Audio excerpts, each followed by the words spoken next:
திருச்சிற்றம்பலம். தென்னாடுடைய சிவனே போற்றி, எந்நாட்டவர்க்கும் இறைவா போற்றி. காவாய் கனகத்திரளே போற்றி, கைலை மலையானே போற்றி போற்றி, கைலை மலையானே போற்றி போற்றி. எல்லாம் வல்ல கைலை மலையானின் திருவருளால் கைலாய பரம்பரை என்று சொல்லக்கூடிய ஆச்சாரியார்கள் பரம்பரையிலே அவர்கள் அருளிய இந்த பதி பசு பாச ஞானத்தை நாம் வீட்டில் இருந்து கொண்டே ஆன்லைன் மூலமாக எளிமையான உதாரணங்களுடன், வாழ்வியல் உதாரணங்களுடன் படிப்பதற்கு திருவருள் நமக்கு கூட்டி வைத்திருக்கின்றது. எனக்கு இந்த பாடத்தை என்னுடைய ஆசிரியர் ஐயா கந்தசாமி ஐயா அவர்கள் மிகவும் கடினப்பட்டு நடத்தினார்கள். அடியேன் ஒரு பொறுப்பற்ற மாணவனாக இருந்தேன். பல நாட்கள் வகுப்புக்கு செல்லவில்லை. சென்ற வகுப்பிலே எது எனக்கு புரிந்ததோ அதை நான் உங்களிடம் பகிர்ந்து கொள்கின்றேன். ஆக இதுவே முடிவல்ல, நீங்கள் இன்னும் உங்களுடைய தேடுதலை தொடங்க வேண்டும். இது ஒரு துவக்கமாக இருக்க வேண்டும் என்பதால் தான் இந்த பாடத்திட்டத்திற்கு சுடர் என்று பெயர் வைத்திருக்கின்றோம். அல்லது இல்லைன்னா சோதி, பெரிய ஜோதி என்று வைத்திருக்கலாம். அப்படி இது இல்லை, சுடர். ஆனாலும் இது சுடர். ஒரு சுடரால் தான் பல சோதிகளை உருவாக்க முடியும் என்பதால் சைவ சித்தாந்த சுடர் என்ற பெயரை நாம் இதற்கு வைத்திருக்கின்றோம். இதுவரை 8 அலகுகள் நாம் சிந்தித்து விட்டோம். அதற்கு நிறைய ரிவிஷன் வகுப்புகள் எல்லாம் நடத்தப்பட்டு விட்டது. அசைன்மெண்ட் எல்லாம் நீங்கள் எழுதியிருக்கிறீர்கள். ரொம்ப சிறப்பாக சென்று கொண்டிருக்கிறது. ஒரு பெய்டு கோர்ஸ் என்று சொல்லுவார்கள். எம்பிபிஎஸ் சீட்லேயோ எம்பிஏஓ ஆர் பிஇஓ நீங்கள் சேர்ந்து பணத்தை கட்டி படிக்கும்போது கூட இவ்வளவு ஒரு அக்கறையை எடுத்து யாரும் எந்த யூனிவர்சிட்டியும் நடத்த மாட்டாங்க. ஏன்னா நான் உலகத்தில் எதெல்லாம் பெரிய யூனிவர்சிட்டியோ அங்கே நான் படிச்சிருக்கிறேன். அதனால அங்கெல்லாம் கூட அவங்க இப்படி பண்ணலை.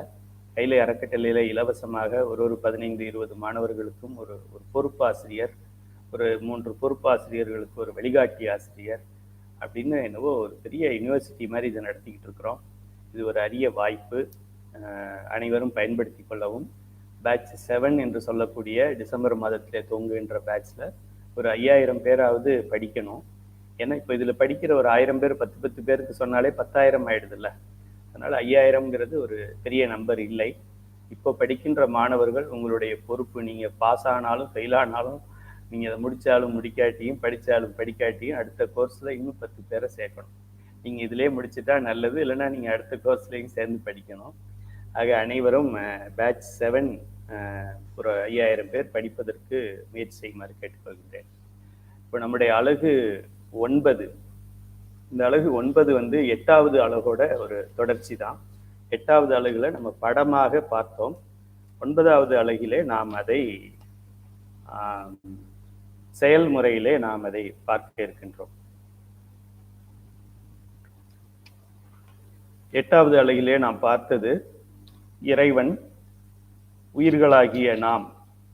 இந்த உடலை விட்டுருங்க, எனக்கு உள்ள இருக்கிற உயிரை பற்றி நான் சொல்லிக்கிட்டு இருக்கேன். உயிர்களாகிய நாம் அனைவரும், நீங்கள் அனைவரும், உங்கள் வீட்டு நாயும் எங்கள் வீட்டு கழுதையும் எல்லாம் சேர்ந்து சொல்றேன்.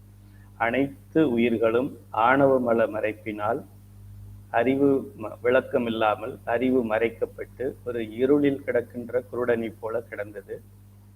பெருமான் நம் மீது கருணை கொண்டு இது அறிவு பொருளாயிற்றே, இது ஆனந்தத்தை அனுபவிக்க வேண்டிய பொருளாயிற்றே என்று நம் மீது கருணை கொண்டு தானே முன்வந்து இந்த பணியை செய்ய துவங்குகிறார். நம் மீது இருக்கின்ற அந்த ஆணவ மலத்தை நீக்குகிறார். அதான் அவர் செய்கின்ற பெரிய உபகாரம். அன்றிலிருந்து இன்று வரை என்றும் நமக்கு அவர் என்ன உபகாரம் செய்கிறார்னா, நம்ம அறிவில் இருக்கிற ஆணவ மலத்தை நீக்கிறார். அவர் தான் செஞ்சா பத்தாதுங்கிறதுனால தனக்கு ஒரு மனைவியை கல்யாணம் பண்ணிக்கிட்டாரு, 2 பிள்ளைங்களை பெற்றுக்கிட்டாரு. குடும்பமே என்ன வேலை செய்கிறாங்க அப்படின்னா, நம்ம உயிரில் இருக்கிற ஆணவ மலத்தை அவர்கள் நீக்குகிறார்கள். அந்த குடும்பத்திற்கு நம்ம என்றும் என்றும் என்றும் நன்றி கடன் பட்டிருக்கின்றோம். எனக்கு ஒரு காஃபி டீ வாங்கி கொடுத்து எனக்கு ஒரு நாள் சாப்பாடு கொடுத்தாலே நான் நன்றியோடு இருக்கிறேன். எனக்கு இந்த உடல் கொடுத்து, எனக்கு இந்த உலகத்தை கொடுத்து, இந்த உலகத்தை அனுபவிக்கின்ற 5 புலன்களை கொடுத்து, அதை ஒழுங்காக என்னை அனுபவிக்க வைத்து, பிறவிதோறும் என் கூடும் ஒன்றாக உடனாக வேறாக இருக்கின்ற சிவபெருமானுக்கு நான் எப்படி நன்றி செய்ய முடியும்? நன்றி செய்வதற்கு வழியும் இல்லை, வாய்ப்பும் இல்லை, அதற்கு முடியவும் முடியாது. அப்படிப்பட்ட ஒரு காரியத்தை இறைவன் நமக்கு செய்திருக்கின்றார். அன்றே செய்தார், நாம் கேட்காமலே செய்தார்.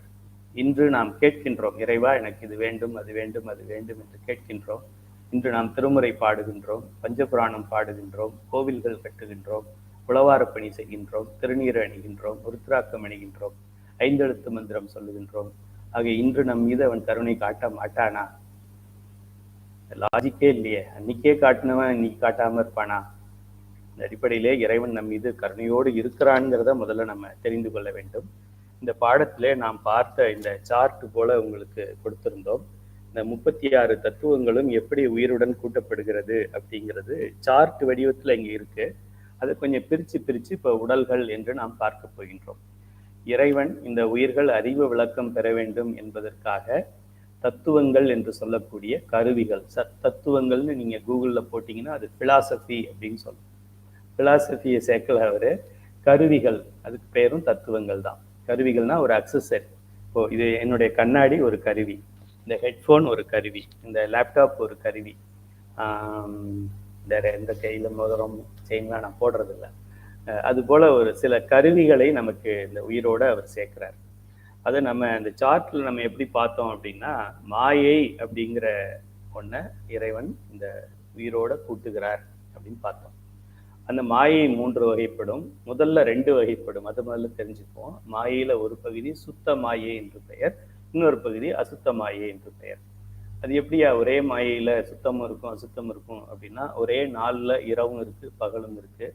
அதுபோல் ஒரே மாயையில் இருட்டான அசுத்த மாயை இருக்கிறது, பகலான வெளிச்ச மாயை இருக்கிறது. அப்படி நம்ம நினைவில் வைத்துக் கொள்ள வேண்டும். இப்போ மாயையே 2ஆ பிரிக்கிறோம். இப்போ அதில் சுத்த மாயை அசுத்த மாயை என்று 2 இருக்கிறது. இந்த சுத்த மாயை என்பதிலே நாம் இந்த பள்ளிக்கூட உதாரணத்தில் பார்த்தோம். இது வந்து கார்பரேட் ஆஃபீஸ் மாதிரி. அது நேரடியாக டே டு டே ஆக்டிவிட்டியில் அவங்க வரமாட்டாங்க. இன்னைக்கு சாப்பிட்டியா, இன்னைக்கு பண்ணியா, பைப்பில் தண்ணி வந்ததா, மோட்டர் போட்டியா, இந்த வேலையெல்லாம் அவங்க பார்க்க மாட்டாங்க. ரொம்ப ஹை லெவல் வேலையை மட்டும் கார்பரேட் ஆஃபீஸில் செய்வாங்க, மற்றதெல்லாம் லோக்கல் ஆஃபீஸில் செய்வாங்க. இப்போ நம்ம சென்னையில் செக்ரட்டரியேட் என்று ஒன்று இருக்கிறது, இங்கே நம்ம தாசில்தார் விஏஓ ஆஃபீஸ் இருக்கிறது. இங்கே பண்ணுற வேலை வேறு, அங்கே பண்ணுற வேலை வேறு. அதுபோல் கல்வி அமைச்சகத்தில் டைரக்டரேட் ஆஃப் எஜுகேஷன் அப்படின்னு ஒன்று இருக்குது, இங்கே ஸ்கூல் இருக்குது. அது எல்லாமே கல்வித்துறை தான். பட் ஆனால் இங்கே நடக்கிற வேலை வேறு, அங்கே நடக்கிற வேலை வேறு. இப்போ இங்கே தானே பள்ளிக்கூடம் நடக்குது, அது எதுக்கு அப்படின்னு கேட்டால், அது இல்லைன்னா இது நடக்காது. அதனால உயிரோட 31 தத்துவங்கள் தானே கூட்டப்பட்டுச்சு, இன்னொரு 5 தத்துவம் கூட்டப்படலையே அப்படின்னு நம்ம நினைக்கக்கூடாது. அந்த 5 தத்துவம் கூட்டப்படலைன்னா அந்த 31 தத்துவத்தையும் கூட்ட முடியாது, இந்த 31 தத்துவமும் இயங்காது என்பதை தெரிந்து கொள்ள வேண்டும். சிவபெருமான் முட்டாள் இல்லை என்பதையும் நாம் தெரிந்து கொள்ள வேண்டும். நம்மை விட முட்டாள் அவன் இல்லை. அவன் நம்மை விட ஒரே ஒரு இடத்துல தான் முட்டாள் என்றால், நாம் வேண்டாம்னு சொன்னாலும் நம் மீது கருணை காட்டுகிறது. இதுலதான் அவனை பித்தான்னு சொன்னார் சுந்தர். வேண்டாம் அடைச்சி போ அப்படின்னாலும் ஐயோ வருவேன் அப்படின்னு அப்படி சொல்லக்கூடிய ஒரே ஒருவன் சிவபெருமான் மட்டுமே. அதுதான் அவனுடைய முட்டாள்தனமே தவிர வேற எந்த வகையிலையும் அவனுடைய அறிவுல முட்டாள்தனமே கிடையாது. அதனால நம்ம அவனை முட்டாள்னு நினைக்க வேண்டாம். ஆக சுத்தமாயி என்ற ஒரு தத்துவத்தை தோற்றுவித்து அதுல தானே தலைவனாக முதல்ல இறங்குறாரு, உள்ள குளத்துல கால் வைக்கிறாரு. நாதம் என்று பெயர். அதுக்கு தன்னுடைய தலைவியை அடுத்து இறக்குறாரு. நீ இறங்குமா, 2 பேரும் கையை பிடிச்சி இறங்கலாம் அப்படின்னு சொல்லி தலைவியை இறக்குறாரு, விந்து என்று சொல்லுவோம். அதுக்கப்புறம் மகேஸ்வரம், சதாசிவம், சுத்தவித்தை என்று நமக்கு சதாசிவம், மகேஸ்வரம், சுத்தவித்தை என்று 5 தத்துவங்கள். அதை வந்து சுத்த மாயை பகுதியில் அதெல்லாம் இருக்கிறது. இது இறைவனுடைய கட்டுப்பாட்டில் இருக்கு, நேரடியாக அவரே பார்த்துக்கிறார். அதனால அதுக்கு சிவபெருமானே பார்த்துக்கிறதுனால சிவத்தத்துவம் பேர். தமிழ் பேசுறவங்க இருக்கிற ஊருக்கு பேர் தமிழ்நாடுன்னு சொல்ற மாதிரி சிவபெருமான் பார்த்துக்கிற ஊர்களுக்கு பேர் சிவத்தத்துவ ஊர்கள் என்று பெயர். இது 5 முடிந்து விட்டது. இதுக்கப்புறம் 31 தத்துவங்களை அசுத்தமாயை என்ற ஒரு பகுதியிலிருந்து கூட்டுகிறார். நம்மளாம் அதுல இருந்து தான் வர்றோம். நான் ஏதோ நினைச்சுக்கிறேன், வெள்ளை ஷர்ட் போட்டா நான் பெரிய சுத்தம்னு நினைச்சுக்கிறேன். சைவ சித்தாந்த ஆசிரியர் அப்படின்னா பெரிய சுத்தமாயிலிருந்து வந்தவன் கிடையாது. அசுத்தமாயிலையும் இன்னும் போக்குறோம், கீழே போக்குறோம். ஸோ முதல்ல அந்த சுத்தமாயே அசுத்தமாயிங்கிறதுல சுத்தமாயி 5 முடிஞ்சுது. அசுத்தமாயில முதல்ல தத்துவங்கள் பார்த்துருவோம், அதுக்கப்புறமா உடலை பார்ப்போம். தத்துவங்கள்ல 7 தத்துவங்களை சேர்க்கிறாங்க. வித்யா தத்துவம் என்று சொல்லுவோம். காலம், நியதி, கலை, வித்தை, அராகம், புருடன், மாயை, இந்த 7 தத்துவங்களை சேர்க்கிறாங்க. அதுக்கப்புறமா இன்னும் கீழே இறங்கி அதுக்கு அசுத்தமாயி. அசுத்தமாயி தான் ஒரு கலங்கி போன ஒரு தண்ணீரை எடுத்து ஒரு கிளாஸ்ல வச்சிங்கன்னா கொஞ்ச நேரம் கழிச்சு அது எப்படி இருக்கும், அந்த செடிமெண்ட்ஸ் எல்லாம் வந்து கீழே உறைஞ்சிருக்கும், மேலே கொஞ்சம் தெளிவாக இருக்கும், பியூர் வாட்டராக அது இருக்காது, கொஞ்சம் தெளிஞ்சிடும். ஒரு மோர் நீங்கள் ஒரு கிளாஸில் வச்சிங்கன்னா கொஞ்சம் நேரம் கழித்து அதில் இருக்கிற அந்த வெண்ணெய் அதெல்லாம் கொஞ்சம் கீழே போயிடும், மோர் வெள்ளையாக வெளியில் இருக்கும். அது போல தான் இந்த இந்த அசுத்த மாயைங்கிறது. இந்த அசுத்த மாயையிலேயே இந்த அடியில் இருக்கிறது ரொம்ப திக்கான அசுத்த மாயை. அதனால அதை பிரகிருதி மாயை என்று சொல்லுவோம், அல்லது அசுத்தத்திலும் அசுத்த மாயை. இந்த அசுத்த மாயை கிளாஸை காமிச்சு உனக்கு மேலே உள்ள தண்ணி வேணுமா கீழே உள்ள தண்ணி வேணுமான்னு கேட்டால் என்ன சொல்லுவோம்? மேலே உள்ளதான் வேணும்னு சொல்லுவோம். ஏன் கீழே உள்ளது அசுத்தமாக இருக்கு, நம்ம தண்ணி மேலாக ஊற்றுப்பா மேலாக ஊற்றுப்பா அப்படின்னு சொல்லுவோம். இப்போ கங்கையிலேருந்து நாங்கள் புனித நீர் கொண்டு வந்திருக்கிறோம். கங்கை புனிதம் தான், ஒன்றும் இல்லை, கங்கையை நம்ம புனிதமாக ஆக்காமல் வச்சுருக்கிறோம். ஸோ அங்கே நம்ம குளிக்கிற இடத்துல இருந்து நம்ம அந்த நீர் எடுக்கும் பொழுது அது கலங்கி போய் தான் வரும். அதனால அதை கொண்டு வந்து வச்சோம் அப்படின்னா தண்ணி பியூராக இருக்கும், எத்தனை வருஷம் ஆனாலும் கிடையாது. ஆனால் அந்த அழுக்காக மேலே அந்த டஸ்ட்டு சாண்ட் மண் அதில் இருந்ததெல்லாம் கீழே ஒரு படி, அதை கொஞ்சம் நம்ம ஆட்டாமல் அசைக்காமல் வேற ஒரு பாத்திரத்தில் மாற்றிக்கிட்டு பயன்படுத்திக்கலாம். அதுபோல் அந்த அசுத்தமாயையுடைய அடிப்பகுதி, அந்த பகுதியை தான் அசுத்த மாயை அல்லது பிரகிருதி மாயை என்று சொல்கிறோம். அதில் 24 கருவிகளை கூட்டுகிறார் பெருமான். 4 கருவிகள் அந்த கரணங்கள் என்று சொல்லக்கூடிய மனம், சித்தம், புத்தி, அகங்காரம். அதுக்கப்புறமா 5 5 5 ஒரு 4 செட்டு இருக்கு. அதில் முதன்மையானவர் தன்மாத்திரைகள் என்று சொல்லக்கூடியவர்கள். ஏன்னா அவங்க தான் பஞ்சபூதத்துக்கும் அதிபதியாக இருக்காங்க, ஐம்புலன்களுக்கும் அவங்க தான் அதிபதியாக இருக்கிறார்கள். ஆக ஓசை, ஊறு, ஒலி, சுவை, நாற்றம் என்று சொல்லக்கூடிய தன் மாத்திரைகள் 5. அதிலிருந்து வரக்கூடிய ஞானேந்திரியங்கள், ஞானேந்திரியங்கள்னா அறிவு கருவிகள், அறியும் கருவிகள். அதனால அதுக்கு பேர் அறிவு கருவிகள். கருவிக்கு தனியாக அறிவு கிடையாது. என் கண்ணுக்கு அறிவு கிடையாது.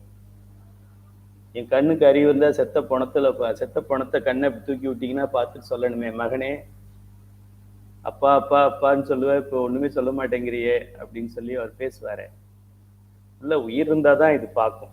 அதனால இது ஒரு இன்ஸ்ட்ருமெண்ட் தான் இது. எப்படி ஃபேன் கரண்ட் இருந்தால் தான் ஃபேன், பவர் சப்ளை இல்லைன்னா ஃபேனுக்கு பிரயோஜனம் இல்லை. அதுபோல் நம்ம சொல்கிற இந்த கண்ணு, காது, மூக்கு, நாக்கு, இந்த ஐம்புலன்களும் ஐம்பொறிகளும் இதற்கு பெயர் ஞான இந்திரியங்கள், ஞானத்தை கொடுக்கக்கூடிய கருவிகள் என்று சொல்லப்பட்டாலும் உயிரோடு சேர்ந்து தான் இந்த கருவிகள் இயங்க முடியுமே தவிர தனியாக இயங்க முடியாது.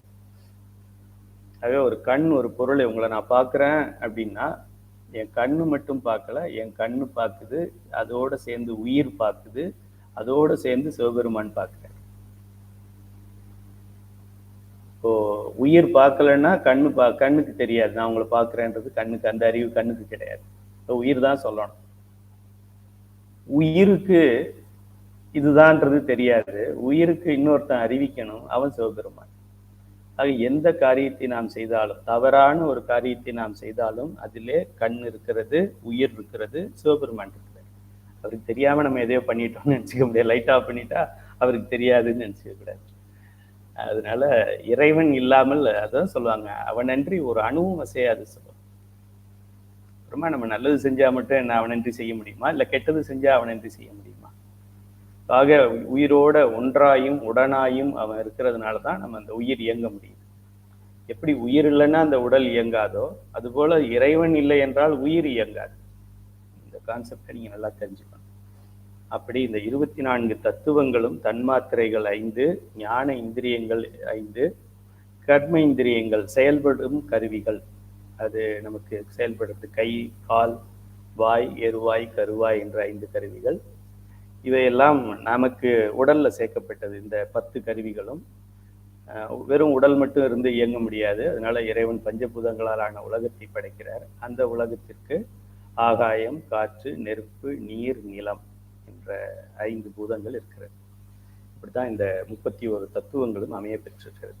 இப்போ இறைவன் இந்த வேலையை எப்படி செய்கிறாரு அப்படிங்கிறத நம்ம கொஞ்சம் டீட்டெயிலாக பார்க்க போகிறோம்.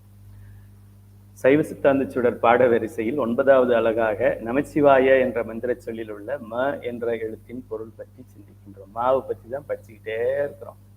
ம என்ற எழுத்தானது 3 மலங்களாகிய ஆணவம், கண்மம், மாயை ஆகியவற்றை குறிக்கும்.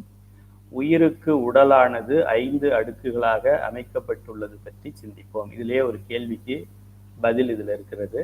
உயிர் உடல், நம்முடைய உடல் எத்தனை அடுக்குகளால் ஆனது? நேர்முக தேர்வுல இது ஒரு ஸ்டாண்டர்ட் கொஸ்டின். எல்லாருக்கும், பெரியவர் சிறியவர் யாரும் இல்ல, பாகுபாடே பார்க்காம கேட்கிற கேள்வி இது. இதுக்கு சரியா பதில் சொல்லிட்டா இதோட நின்று போயிடும். இதுக்கு சரியா சொல்லலைன்னா இன்னும் கேள்வி அதிகமாகிக்கிட்டே இருக்கும். இந்த உடலை இறைவன் ஒரு 5 ஸ்டேஜில் பண்றார். இப்போ நான் ஒரு வீடு கட்டுறேன் அப்படின்னா, வீடு முதல் நாள் வரைக்கும் கிரவுண்டா இருந்துட்டு மறுநாள் காலையில வீடு வந்துருமா? இப்படி வராதுல்ல.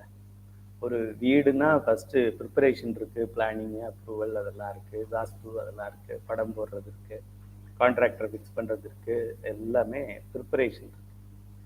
அதுக்கப்புறமா பூஜை போட்டு ஃபவுண்டேஷன், ஃபாஸ்ட்டாக சொல்கிறேன், ரொம்ப ஸ்லோவாக வேண்டாம், ஃபவுண்டேஷன் போடுறது இருக்கு, ரொம்ப நாள் எடுத்துக்கும் அது. அதுக்கப்புறமா ஜன்னல் வரைக்கும், லிண்டல் என்று சொல்லக்கூடிய ஜன்னல் வரைக்கும் உயர்த்துற ஒரு ஸ்டேஜ் இருக்கு. அப்புறம் ரூஃபிங்னு ஒரு ஸ்டேஜ் இருக்கு. அதுக்கப்புறமா ஃபினிஷிங்னு ஒன்று இருக்கு. அதுக்கப்புறம் எலக்ட்ரிக்கல் இருக்கு, கார்பென்ட்ரி இருக்கு, பிளம்பிங் இருக்கு, பல வேலைகள். கடைசியாக வார்ட்ரோப் இருக்கு, பெட் இருக்கு, காட் இருக்கு, சோஃபா இருக்கு, டிவி இருக்கு. இப்படிதான் நம்ம வீட்டை அமைக்கிறோம். நமக்கே எவ்வளவு அறிவு இருக்கும்போது சிவபெருமானுக்கு அறிவு இருக்காதா? இந்த சிவபெருமான் இந்த உடலை எப்படி அமைக்கிறார் அப்படிங்கிறத நம்ம பார்ப்போம். இந்த பாடம் நம்ம இத்தனை வருஷம் படிக்காம புதுசா படிக்கிறவங்க ஒரு வகையில வெட்கப்படணும். இத்தனை காலம் இது தெரியாம இருந்துட்டோமே இல்லையா? இப்போ நடிச்ச ஒரு நடிகையோட படத்தை போட்டு அவங்களுக்கு ஒரு மச்சம் இருக்கிறத போட்டு இது யார் அப்படின்னு கேட்குறாங்க. அதுக்கு நிறைய பேர் கரெக்டா பதில் சொல்றாங்க, அந்த நடிகை அப்படின்னு சொல்றாங்க. சேம், என்னுடைய உடல் எப்படி அமைந்திருக்கிறது என்று எனக்கு தெரியாம 50 ஆண்டுகளை கழித்து விட்டேன்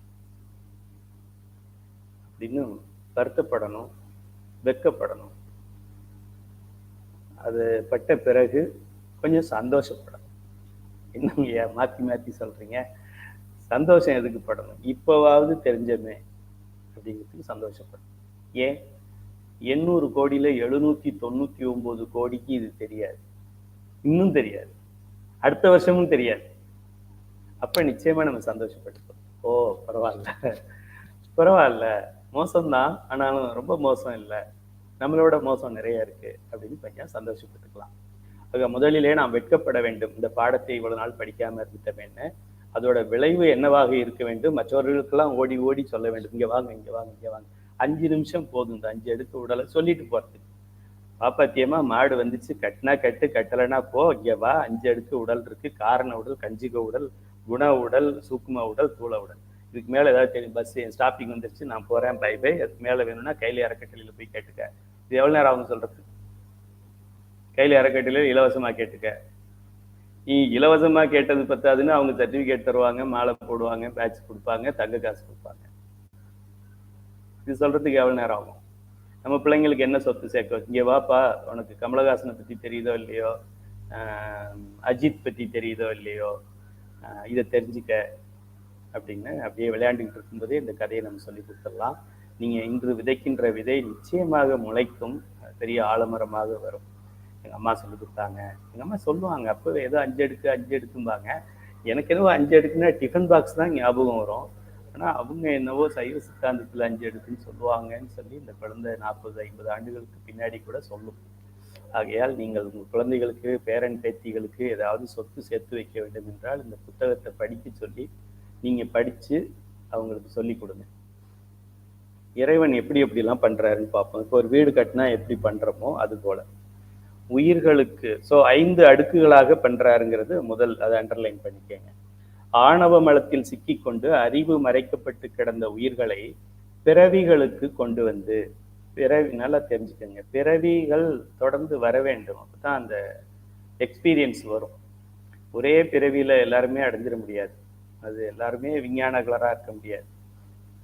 அதனால பல பிறவிகள் தேவைப்படுது. பிறவிகள் தேவைப்படுது அப்படின்னா இந்த பிறவியை முடிச்சா தானே அடுத்த பிறவிக்கு போக முடியும். இப்ப இந்த பிறவியை முடித்து நமக்கு இன்னொரு பிறவியை கொடுத்து அதுல இன்னொரு அனுபவத்தை கொடுக்கறதுக்காக இந்த பிறவியை ஒருத்தன் முடிக்கிறான்னா அவன் நமக்கு நல்லது செய்யறானா கெட்டது செய்யறானா? அவன் தான் நம்ம மேல உண்மையான அக்கறை கொண்டவன்.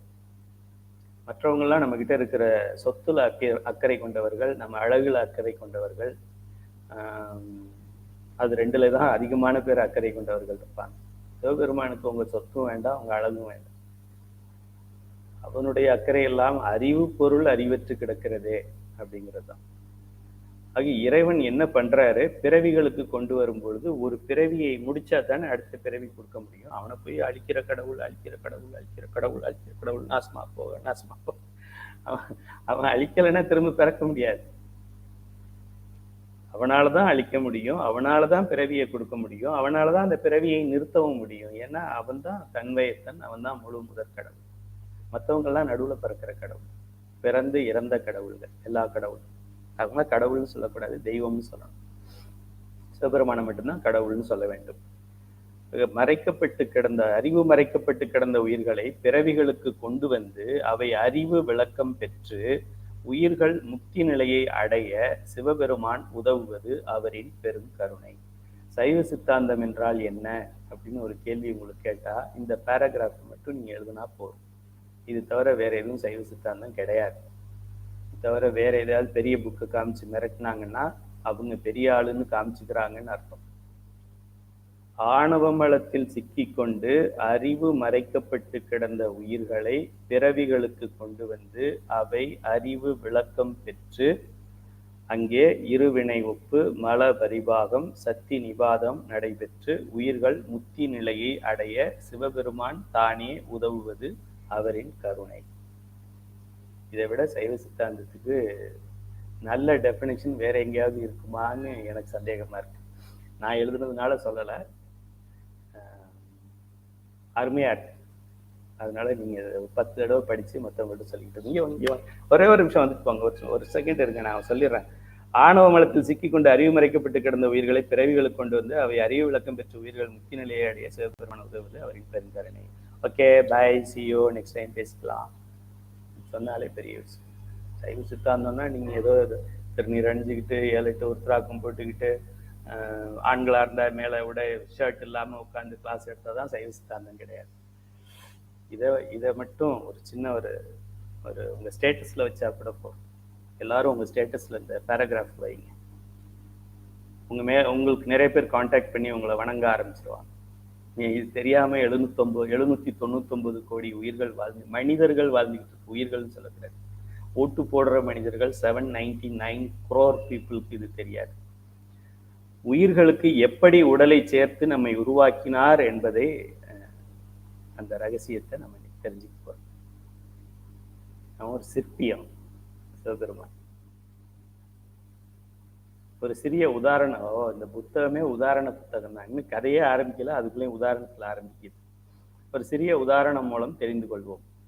சிறிய கை குழந்தை, ஒரு கை குழந்தை இருக்கு. குளிர் பிரதேசங்களுக்கு தூக்கி செல்லும் பொழுது, ஊட்டி கொடைக்கானல் அது போல ரொம்ப குளிர் பிரதேசத்துக்கு நம்ம தூக்கி போகும்போது நம்ம என்ன பண்றோம், குழந்தைக்கு பாதுகாப்பான உடைகளை அணிவித்து தூக்கி செல்கிறோம். இது எல்லா தாய்களும் எல்லா பெற்றோரும் செய்கின்ற ஒரு காரியம். அதாவது அந்த குழந்தைக்கு நார்மலா வீட்டில் இருக்கும் பொழுது அது ரொம்ப கேஷுவலா இருக்கும், வெறும் டாப் மட்டும் போட்டுக்கிட்டு இருக்கிற சின்ன குழந்தைங்கலாம் இருக்கு. ஆனா நம்ம வெளியில தூக்கிட்டு போகும்போது, அதுவும் கொடைக்கானல் தூக்கிட்டு போகும்போது எப்படி தூக்கிட்டு போவோம் என்றால், அந்த குழந்தைக்கு முதல்ல நாப்கின் போடுவோம், ஏன்னா வெளியில போறதுனால. அதுக்கப்புறமா இன்னர் ட்ரெஸ் கொடுக்குறோம், அதுக்கு மேல வெளியில போடக்கூடிய ட்ரெஸ்ஸை அணிவிக்கிறோம். அதுக்கு மேல குளிருமேன்னு சொல்லிட்டு ஸ்வெட்டர் கொடுக்குறோம். அதுக்கு மேல வெறும் ஸ்வெட்டர் மட்டும் பத்தாது இல்லை, காது இருக்கு, மூக்கு இருக்கு, வாய் இருக்கு. ஸோ அதனால ஒரு ஷால்ல வச்சு அந்த குழந்தைய முழுவதும் மூடி ஏதோ ஒரு தங்க கட்டியை தூக்கிட்டு போற மாதிரி அந்த தாய் தன்னுடைய நெஞ்சோட சேர்த்து தூக்கிட்டு போவாங்க. அப்படி 5 பொருள்களை நான் இங்க குறிப்பிட்டிருக்கிறேன். ஆக்சுவலா 4 தான் கிடைச்சிது, இன்னும் 1 என்ன பண்றது. முதல்ல அந்த குழந்தைக்கு என்ன உள்ளாடை அணிவிப்பாங்க, வெளியாடை அணிவிப்பாங்க, ஸ்வெட்டர் போடுவாங்க. அப்புறம் என்ன பண்றது, சரி ஒரு ஷால்னு ஒண்ணு போத்திடலாம். அப்புறம் என்ன பண்றது, இன்னொன்னு ஓகே குழந்தை தானே, நாப்கின் போட்டு விடு அப்படின்னு ஒரு 5 உதாரணங்கள் வரணுங்கிறதுனால 5ஆ சொல்லியிருக்கிறோம். இதுல எல்லாமே என்ன சொல்றது, நகைச்சுவையாக சேர்க்கப்பட்டிருந்தாலும் மிகுந்த பொருள் ஆழத்துடன் சேர்க்கப்பட்டிருக்கு. இது கவுண்ட் பண்ணி பார்த்தீங்கன்னா 5 தான் வரும், 4ஓ 6ஓ வராது, 5 வரும். அதுவும் ஒரு சிறப்பு. நாப்கின், உள்ளாடை, வெளியாடை, ஸ்வெட்டர், ஷால். ஏன் இது 5ஆ இங்கே காமிச்சிருக்கிறோம் அப்படின்னா, பின்னாடி 5 உடல் வருதுங்கிறதுக்கு. இது யானை வரும் பின்னே மணி ஓசை வருது முன்னே. இது பண்றது போலவே உயிர்களுக்கு ஒன்றன் மேல் ஒன்றாக 5 அடுக்கு உடல்களை அமைக்கின்றான் இறைவன். 5 அடுக்குன்னா நம்ம எல்லாருமே ஒன்று, அதுக்கு மேல இன்னொன்று, அப்படி அப்படி பார்க்கக்கூடாது. கருவிகள் ஃபிட் பண்ண ஸ்டேஜ் மாறுது, அப்படிதான் நம்ம பார்க்கணும். இது ஒண்ணுமே இல்லாம இருந்தது, இப்போ கொஞ்சம் ஐட்டம் ஃபிட் பண்ணியிருக்கிறாங்க. இப்போ ஒரு சப் அசம்பிளின்னு சொல்லுவாங்க, பாதி அசம்பிளி ஆயிருக்கு, இன்னும் சில பொருள்களை ஃபிக்ஸ் பண்றாங்க, அப்படிதான் பார்க்கணுமே தவிர இது முதல் அடுக்கு, அடுத்தது இது 2வது அடுக்கு, அப்படி 3 படத்துல உங்களுக்கு விளங்கணுங்கிறதுனால போட்டு காமிப்போம். ஆனா அப்படின்னு இது கிடையாது. கடைசியா சேர்க்கறது கூட முதல் அடுக்கோட போய் வேலை செய்யும். சரி, அதை போல உயிர்களுக்கு ஒன்றன் மேல் ஒன்றாக 5 அடுக்கு லேயர் உடல்களை அமைக்கின்றான் சிவபெருமான். மயங்கி அடுத்த உதாரணம், இப்பதான் ஒரு உதாரணம் முடிஞ்சது, அடுத்த பாடத்துக்குள்ளே இன்னொரு உதாரணம் வந்துச்சு. 2வது உதாரணம், மயங்கி கிடப்பவனை தட்டி எழுப்புவது போல அறிவு மயங்கி செயலற்று கிடந்த உயிர்களை தட்டி எழுப்ப மாயை என்ற கருவியை சேர்க்கிறார் சிவபெருமான். இதுவரைக்கும் என்னுடைய மனைவி எனக்கு செஞ்சிருக்கிற பெரிய உபகாரங்கள் அதெல்லாத்தையும் தராசுல ஒரு பக்கம் வைக்கிறேன். அவங்க எனக்கு என்னென்ன செஞ்சிருப்பாங்க, எனக்கு என்ன பிடிக்குமோ அதை சமைச்சிருப்பாங்க, எனக்கு எந்த ட்ரெஸ் பிடிக்குமோ அதை வாங்கி கொடுத்துருப்பாங்க, வீட்டை காலையில் ஒரு தடவை சாயங்காலம் ஒரு சுத்தப்படுத்தியிருப்பாங்க, அப்படி இப்படி இப்படின்னு எனக்கு என்னுடைய மனைவி செஞ்சதெல்லாம் ஒரு பக்கம் வைக்கிறேன். சிவபெருமான் என்ன செஞ்சார் தெரியுமா? எனக்கு மாயை என்ற ஒரு கருவியை என்னோட சேர்த்தான். இதை ஒரு பக்கம் வைக்கிறோம். எது எது லாங், நீண்ட உறவு எது, சமீபத்து உறவு எது, நீண்ட உறவு எது, நிலையான உறவு எது, நிலையில்லாத உறவு எது? நிலையில்லாத உறவை இறுக்கி பிடிச்சுக்கிட்டு நிலையான உறவை மறந்துட்டு இருக்கிறமே, இது கனி இருப்ப காய் கவர்ந்தற்று. கனி இல்லைன்னா காய் கவரலாம், பட் கனி இருப்ப காய் கவர்ந்துட்டு. சிவம் இருக்க மாயையே நம்ம பிடிக்கணும். இந்த சிவபெருமான் செய்கின்ற இந்த கருணைக்கு ஒருத்தரும் ஒரு 100-200 கோயில் கட்டலாம், இல்லைன்னா 100-200 ஷெட்டு போட்டு கொடுக்கலாம், இல்லைன்னா 100-200 பூக்கள் பறித்து அவனுக்கு அபிஷேகம் பண்ணலாம், இல்லைன்னா 100-200 பேரை பஞ்சபுராணம் பாட வைக்கலாம். வேற எப்படி நம்ம அவனுக்கு நம்ம நன்றி செலுத்த முடியும்? மாயையை சேர்க்கிறார் சிவபெருமான். உயிருடன் சேர்க்கப்பட்ட முதல் ஆடை, நாப்கின் மாதிரி முதல் ஆடை மாயை. இப்போ நம்ம வித்யா தத்துவத்திலிருந்து நீங்க கவுண்ட் பண்ணிக்கிட்டே வரணும். அந்த 5 தத்துவத்தை விட்டுருங்க, சிவ தத்துவம் அது இதுல இந்த லிஸ்ட்ல நம்ம பார்க்க போறது, ஏன்னா நம்ம உடலோட சேர்ந்ததை பார்க்குறோம் இங்கே. ஸோ வித்யா தத்துவங்கள் 7 தத்துவங்கள்ல காலம் நியதி கலை வித்தை ஆராகும் பொருடன் மாயைன்னு கடைசியா சொன்னாலும் இந்த மாயை தான் முதல்ல உயிரோட சேர்க்கப்படுகிறது. உயிருடன் சேர்க்கப்பட்ட முதல் கருவி மாயை. அந்த மாயை சேர்ந்த ஒரு நிலைக்கு நம்ம ஒரு ஸ்டேஜ்னு சொல்றோம். இப்போ எப்படி பேஸ்மெண்ட் லிண்டல் சொன்னோமோ அது போல அது ஒரு ஸ்டேஜ். இப்போ நம்ம வளர்ச்சியில் எப்படி சொல்றோம், கை குழந்தை சொல்றோம், குழந்தை சொல்றோம், அப்புறம் அடல்ட்டுன்னு சொல்றோம், அப்புறம் சீனியர் சிட்டிசன் சொல்றோம். அதுபோல் அந்த பரிணாம வளர்ச்சியில இப்போ முதல் ஸ்டேஜ் வளர்ந்துருக்குது இந்த குழந்தை. இந்த குழந்தைக்கு இப்போ பெயர் மாயை சேர்க்கப்பட்ட இந்த நிலைக்கு காரண உடல் என்று பெயர். தமிழ்லையே படிக்கிறதுனா எல்லாத்தையும் தமிழ்ல படிச்சிருங்க, வடமொழியில படிக்கணும்னா வடமொழியில படிச்சுக்கோங்க. இதையும் அதையும் போட்டு குழப்பிக்க வேண்டாம். 5 அடுக்கு உடல்கள் சொல்லுங்க அப்படின்னா, கரண உடல், ஆனந்தமய கோஷம், கஞ்சுக உடல், குண உடல், பிராணமய கோஷம். ஐயா அதுக்குள்ள 5 வந்துருச்சு, இன்னும் சொல்ல வேண்டியது இருக்கு, அதுக்குள்ள 5 வந்துருச்சுன்னா நீங்க தமிழ்லையும் வடமொழியிலையும் மாற்றி மாற்றி சொல்லிக்கிட்டு இருந்தா அப்படிதான் வரும். அதுக்கு தமிழ் நல்லா தெரிஞ்சுக்கோங்க, உங்க வடமொழியில இருக்கிற வாக்குகளை தெரிஞ்சுக்கணும். ஆக்சுவலா அதை கொடுக்க வேண்டாம்னு நினைச்சேன். வேற எங்கேயாவது நீங்க இதை படிக்கும் பொழுது கோஷம், அந்த கோஷம், இந்த கோஷம்னா நம்ம ஐயா கோஷம் போட சொல்லித்தரவே இல்லையே. தமிழ்நாடு ஃபுல்லா எல்லா அரசியல்வாதிகளும் இளைஞர்களுக்கு கோஷம் போடத்தானே சொல்லித்தராங்க, நம்ம ஐயா மட்டும் நம்ம கோஷம் போட சொல்லித்தரலையேன்னு நீங்க வருத்தப்பட்டு பயந்து நின்றக்கூடாதுங்கிறதுனால அதையும் கொடுத்துருக்குறேன். ஆக முதல்ல இதுக்கு காரண உடல் என்று பெயர். வடமொழியிலே ஆனந்தமய கோஷம் என்று பெயர். ஆங்கிலத்துல காசல் பாடி என்று சொல்வார்கள். காஸ்னா காரணம், கோஷம் என்றால் உரை என்று பொருள், ஒரு கவர், உரை என்று பொருள். இப்ப ஆனந்தமய கோஷம் அப்படின்னா இந்த உரை போட்ட உடனே, இந்த நாப்கினை போட்ட உடனே இந்த குழந்தைக்கு ஒரு ஆனந்தம் வருகிறது. மாயை சேர்ந்ததும் உயிருக்கு ஒரு இனம் புரியாத சிலிர்ப்பு. அது என்னன்னு சொல்ல முடியாது. கோபமா, ஏதோ ஒரு சலசலப்பு, அப்படி ஒரு திரள் உண்டாகிறது. அதனால் சற்று ஆனந்தம் அடைகிறது. அதுக்கு நிறைய உதாரணங்கள் பெரியவர்கள் சொல்லியிருப்பாங்க. ஒரு இருட்டு ரூம்ல போட்டு வச்சிருக்கிறாங்க. ஸோ திடீர்னு ஒரு வெளிச்சம் வருது. ஜன்னல் திறந்து வெளிச்சம் வர்ற மாதிரி ரூம்குள்ள வெளிச்சம் வருது. அதை பார்த்தாக்க நமக்கு சந்தோஷமா தானே இருக்கும். ஓ, ஏதோ விடிவு காலம் வருது அப்படின்னு சொல்லி. எல்லாம் ஹாஸ்பிட்டல்ல இன்பேஷண்டா பெட்டில் இருந்து பார்க்குறவங்களுக்கு தெரியும். பக்கத்துல பெட்ல இருக்கிற பார்க்கறதுக்கெல்லாம் நிறைய விசிட்டர் வருவாங்க. நம்மளை பார்க்கறதுக்கு யாரும் வரலையே, 5 பிள்ளைங்களை பெற்றமே, ஒரு பிள்ளைங்களும் வரலையே. அவங்க கூட்டம் கூட்டமா வந்து பார்ப்பாங்க. காலையில 4 பேர் பார்த்து போவாங்க. அப்புறம் ஒரு மாலையில் பெரிய ஊரே அங்க வரும்.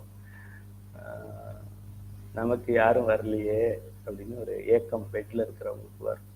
அதனால யாராவது பெட்ல இருக்காங்கன்னா அந்த ஏக்கத்தை தீர்க்கறதுக்காகவாது போய் ஒரு தடவை பார்த்துட்டு வாங்க, தலையை காமிச்சிட்டு வாங்க.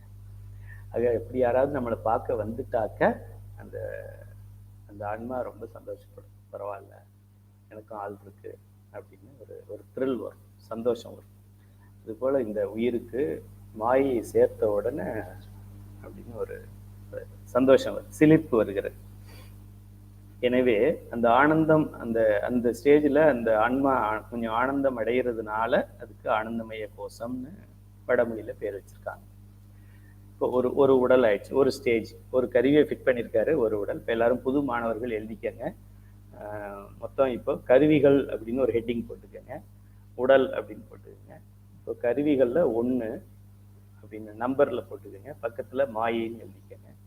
இப்போ ஒரு கருவி மாயை சேர்க்கப்பட்டிருக்கு. இந்த உடலுக்கு பெயர் காரண உடல் என்று பெயர்.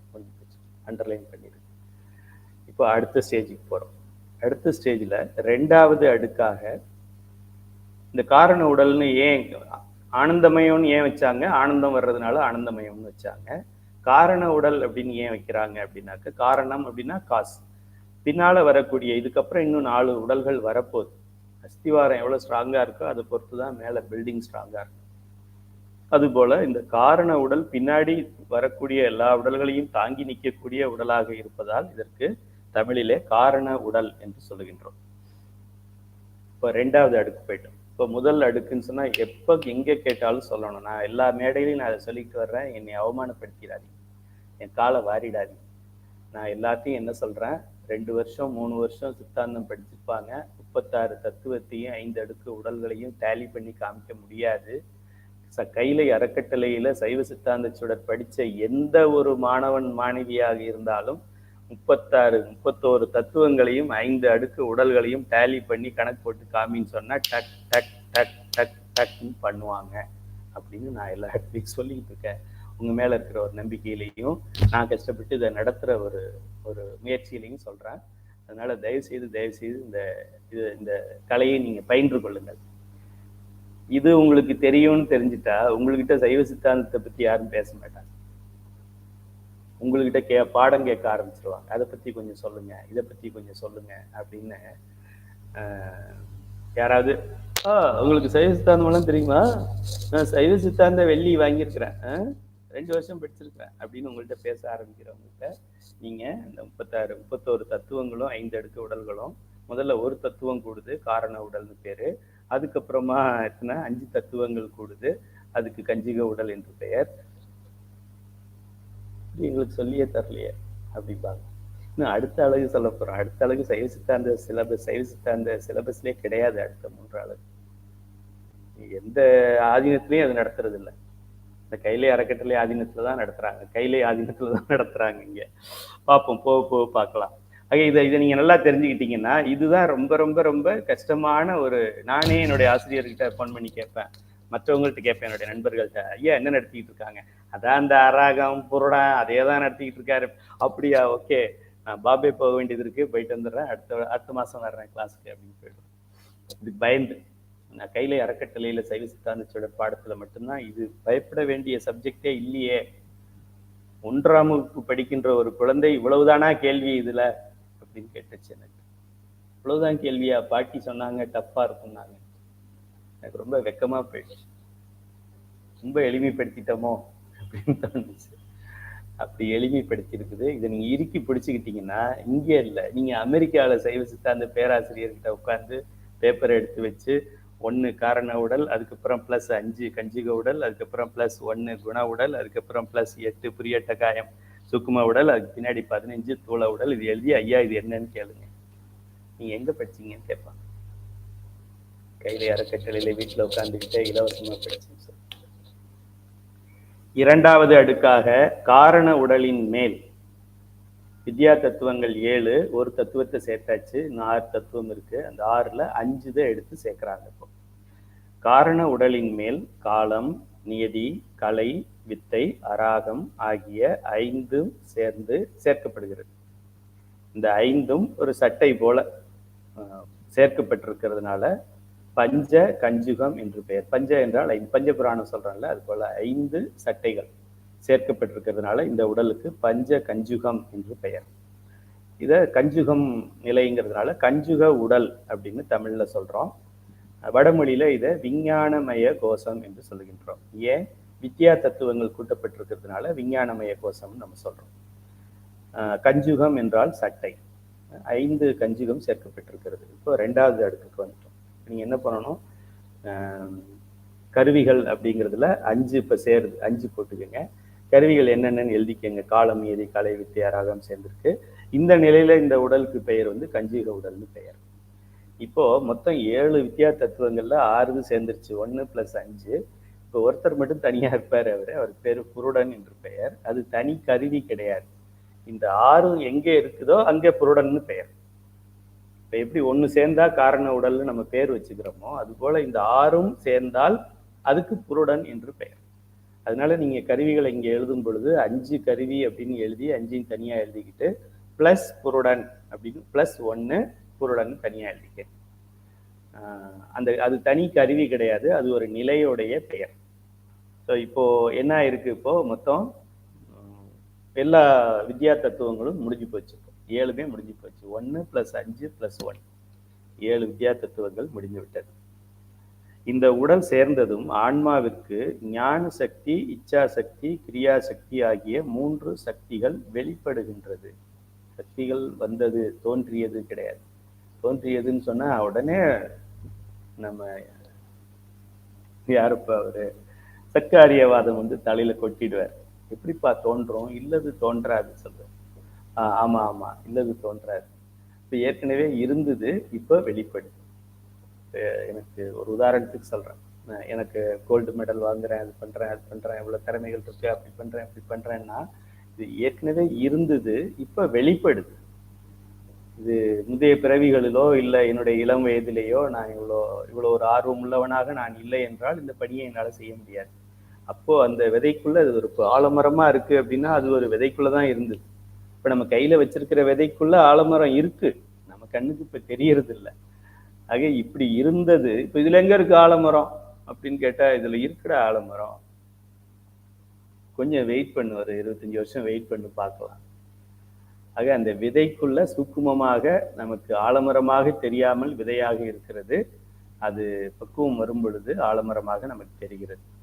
இந்த நிலையில ஆன்மாவுக்கு இந்த ஞான சக்தி, இச்சா சக்தி, கிரியா சக்தி எல்லாம் வந்து வெளிப்படுகின்றது. பிகாஸ் கலை தத்துவம் கூடுவதனால, கால தத்துவம், நியதி தத்துவம் போக கலை தத்துவம் கூடுறதுனால இந்த 3 சக்திகளும் வெளிப்படுகிறதுன்னு போட்டிருக்கிறோம். இப்போது ஆன்மாவுக்கு ஆசை பிறக்கிறது. ஆசை எதுல இருந்து வந்துச்சு? இச்சா விளங்குறதுனால ஆசை வருது. இச்சை என்றால் ஆசை. பின்னால் வரும் உலக பொருள்களை அனுபவிக்க தயார் நிலையில் உள்ளது. இறைவன் ஏன் இதெல்லாம் சேர்க்கிறான்? தேவையில்லாம ஏதாவது செய்வானா? ஃபவுண்டேஷன் ஏன் போடுறான்? ரூமு தானே வேணும், ஃபவுண்டேஷன் எதுக்கியா? மாடி தானே கட்ட போறோம், அதுக்கே கீழே நோண்டுறீங்க அப்படின்னு எப்படி? மேலே ஏறணும்னா கீழே இறக்கணும் தம்பி. இதுபோல இந்த 24 தத்துவங்கள் செயல்பட வேண்டும் என்றால் இந்த 7 தத்துவங்கள் இருக்கணும். அதுதான் ஃபவுண்டேஷன். அது செயல்பட வேண்டும் என்றால் அதுக்கு மேல இருக்கிற 5 இருக்குது, அதுதான் ஃபவுண்டேஷன். கண்ணுக்கு தெரியலையேன்னா கண்ணுக்கு தெரியாது. வீட்டுல ஃபவுண்டேஷன் கண்ணுக்கா தெரியுது? பெரிய ஒரு காம்ப்ளெக்ஸ்ல ஒரு பெரிய ஒரு என்ன சொல்ல, ஸ்கை ஸ்கிராப்பர்னு சொல்லுவாங்க, வானத்தை தொடுகின்ற ஒரு டவர்ல வந்து அஸ்திவாரத்தையா நம்ம பார்க்குறோம்? அஸ்திவாரம் அவ்வளோ பெருசாக இருந்ததுனால தான் இது இவ்வளோ மேலே இருக்கு. ஆக முதல்ல நமக்கு வித்யா தத்துவ சிவ தத்துவங்கள் ஒரு அஸ்திவாரமாக வச்சுக்கிறோம். வித்யா தத்துவங்களில் அதுக்கு மேலே இருக்கிற ஃபவுண்டேஷனாக வச்சுக்கிறோம். அதுக்கு மேலே தான் நம்ம புழங்குகின்ற இந்த 24 தத்துவங்கள் வரப்போகுது. இப்போ ஆன்மாவுக்கு ஒரு ஒரு ஆசை வெளிப்பட்டு தோன்றுகிறது. பின்னால் வரும் உலகப் பொருள்களை அனுபவிக்க அது தயார் நிலையில் உள்ளது. ஆன்மாவின் இந்த நிலைக்கு புருடன் என்று பெயர். இந்த நிலைக்கு புருடன் என்று பெயர். அண்டர்லைன் பண்ணிக்கங்க. புருடன் என்பது தனி தத்துவம் இல்லை. இந்த நிலை 1 + 6 வித்யா தத்துவங்கள் இருக்கிற 6 கருவிகள் ஆன்மாவோட சேர்ந்தா அந்த நிலைக்கு பெயர் புருடன் என்று பெயர். இப்போ உடல்ல 2 வந்துருச்சு, கருவிகள் 7 முடிஞ்சு போயிடுச்சு. 3வது அடுக்காக கஞ்சுக உடலின் மேல் ராஜசம், தாமசம், சாத்வீகம் என்ற 3 குணங்களை உடைய மூல பிரகிருதி சேர்க்கப்படுகிறது. ஆன்மாவுக்கு ராஜசம், தாமசம், சாத்வீகம் என்ற 3 குணங்கள் சேர்ந்துள்ள இந்த நிலைக்கு குண உடல் அல்லது மனோமய கோஷம். குணம் என்றால் மனத்தை பற்றியதுதானே குணம். மனம் இல்லாமல் குணம் இல்லை, குணம் இல்லாமல் மனம் இல்லை. அதனால இது மனோமய கோஷம் என்று வடமொழியில சொல்றாங்க. பெயர் காரணங்களை சொல்லிக்கிட்டு வரேன். ஏன் ஆனந்தமய கோஷம்னு சொன்னாங்க, ஏன் கஞ்சுகம்னு சொன்னாங்க, ஏன் மனோமயம்னு சொல்றாங்க அப்படின்னு விளக்கம் கொடுத்துட்டு வரேன். குணங்களுக்கு இடமாக சித்தம் என்ற அந்த கரணம் விளங்குகின்றது. இந்த இடத்த அண்டர்லைன் பண்ணிக்கங்க. 12 ஆண்டுகள் சைவ சித்தாந்தம் பாடம் படிச்சவங்களுக்கு கூட இந்த லைன் புரியுறது இல்லை. அப்படியே கொஞ்சம் மழுப்புவாங்க. சைவ சித்தாந்த சுடர் படிச்ச 1ஆம் கிளாஸ் பிள்ளைக்கு இது புரியும். குணங்களுக்கு இடமாக சித்தம் என்ற அந்த கரணம் விளங்குகிறது. குணங்கள் வருது, பிரகிருதி வருது, உயிரோட சேருது. கருவி இல்லாம எப்படி சேரும்? இல்லைன்னா போய் கால தத்துவத்துல சேரணும், அதுல சேர முடியாது. அது என்ன, அதெல்லாம் வித்யா லெவல்ல இருக்கு. கீழே இருக்கிறதெல்லாம் கண்ணு, காது, மூக்கு, நாக்கெல்லாம் இன்னும் செயல்பட ஆரம்பிக்கல. இது சேரணும். கருவி இல்லாம எப்படி சேர்க்க முடியும்? நமக்கே இது புரியுது, சிவபெருமானுக்கு புரியாதா? ஆக அந்த கரணங்கள் என்று சொல்லக்கூடிய உள் கருவிகள், அந்தம் என்றால் உள்ள மறைஞ்சிருக்கக்கூடிய மறை கருவிகள் 4. அதுல சித்தம் என்ற ஒரு கருவியை கொண்டு அந்த சித்தத்துல இது 3ஐயும் பிரகிருத்தியை சேர்த்து வைக்கிறார். இந்த லைன் அண்டர்லைன் பண்ணிக்கங்க. சம்டைம்ஸ் நம்ம மேல இருந்து கீழே, கீழே இருந்து மேல இந்த கவுண்டிங் டேலி பண்ணும்போது இந்த சித்தம் மட்டும் எங்கேயாவது மறைஞ்சிடும். நானே ரொம்ப நாள் ஆச்சு அதை தேடி கண்டுபிடிக்கிறது. 1, 5, 7, 8, 15, 30 தானே வருது. 32 வருது இல்லையே, 31 வரமாட்டேங்குது. கீழே இருந்து போகலாம். 15, 8, 23, அப்புறம் 3, 4, இப்படி பலகாலம் கணக்கு போட்டு யாம் பெற்ற இன்பம் உய்யகம் பெறுக, யாம் பெற்ற துன்பம் வையகம் பெற வேண்டாம் அப்படிங்கிறதுனால அதை தனி லைனாவே எழுதி கொடுத்துருக்கிறேன். குணங்களுக்கு இடமாக சித்தம் என்ற அந்த கரணம் விளங்குகிறது. இப்போ குண உடல் அப்படிங்கிறதுல ஒரே ஒரு கருவி, சித்தம்ங்கிற கருவி மட்டும் சேர்ந்து அந்த நிலைக்கு பெயர் குண உடல்.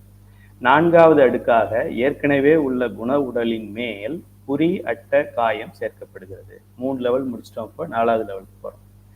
புரி என்றால் முறுக்கிய நிலை. புரி முறுக்கு பண்றோம்ல, தீபாவளி வருது, எல்லாரும் முறுக்கு ரெடி பண்ணிருப்பீங்கன்னு நினைக்கிறேன். புரி என்றால் முறுக்கிய நிலையில இருக்கிறது. அட்ட என்றால் 8, காயம் என்றால் உடல் அல்லது கருவிகள். புரி அட்ட காயம், ஃபாஸ்டா சொல்லும்போது புரியட்ட காயம், புரியட்ட காயம் நம்ம சொல்றோம். இந்த 8 கருவிகள் இப்போ ஒரே செட்டா சேர்க்கிறார் இறைவன். இப்படி எல்லாம் பண்றாரு பாருங்க. 1 சேர்த்தார், 5 சேர்த்தார், 1 சேர்த்தார், 8 சேர்த்தார். 1, 5, 1, 8 அப்படியே நமக்கு பார்த்து பார்த்து எப்படி வேணும் அப்படின்னு அமைக்கிறார்.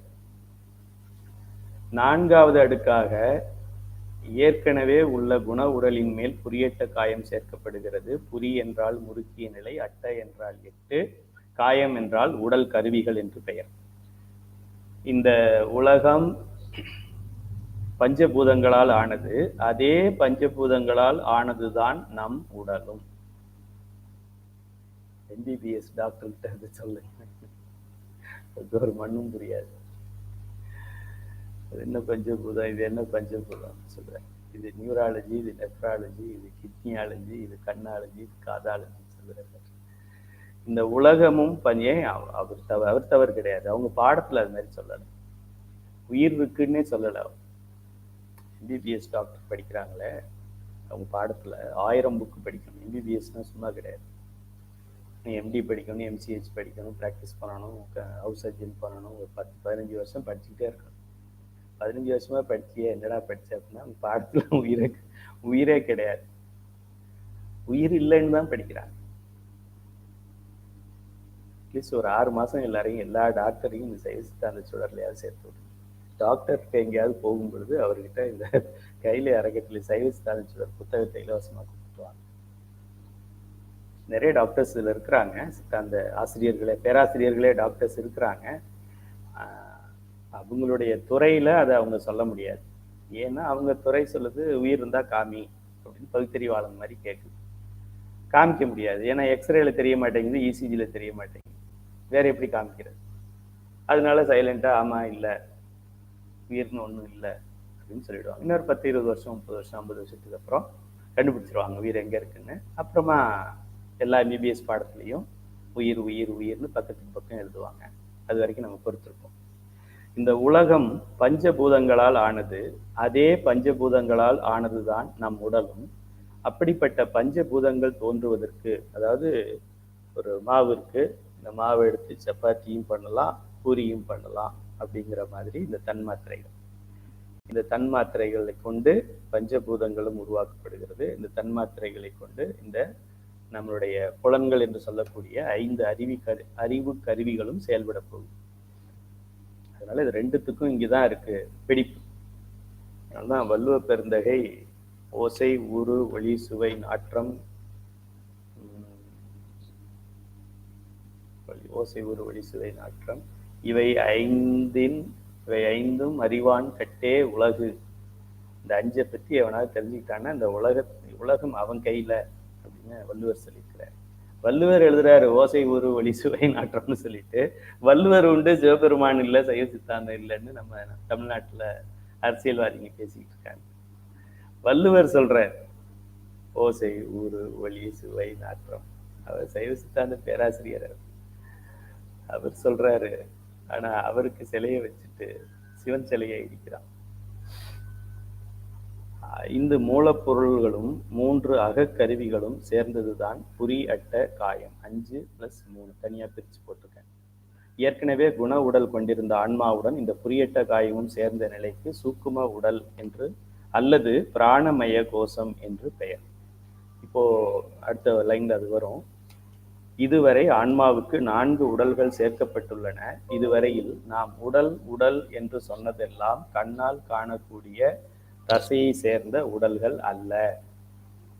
அதனால்தான் சில டைம்ஸ் முதல் உடல், 2வது உடல், 3வது உடல்னு சொல்லும் பொழுது முதல் உடல்னா சரி ஓகே, சிறு குடல் உள்ள முதல்ல வச்சிருப்பாரு போல் இருக்கு, 2வது உடல்ல பெருகுடல் வச்சிருப்பாருன்னு நினைக்கிறேன், 3வது உடல்ல லங்ஸ் அதெல்லாம் வச்சிருப்பாருன்னு நினைக்கிறேன், 4வது உடல்ல கொஞ்சம் அங்கங்க நரம்பெல்லாம் வச்சிருப்பாருன்னு நினைக்கிறேன், 5வது உடல்ல தான் இந்த தோலை வச்சு எல்லாத்தையும் போற்றி ஃபினிஷ் பண்ணியிருப்பாருன்னு நினைக்கிறேன்.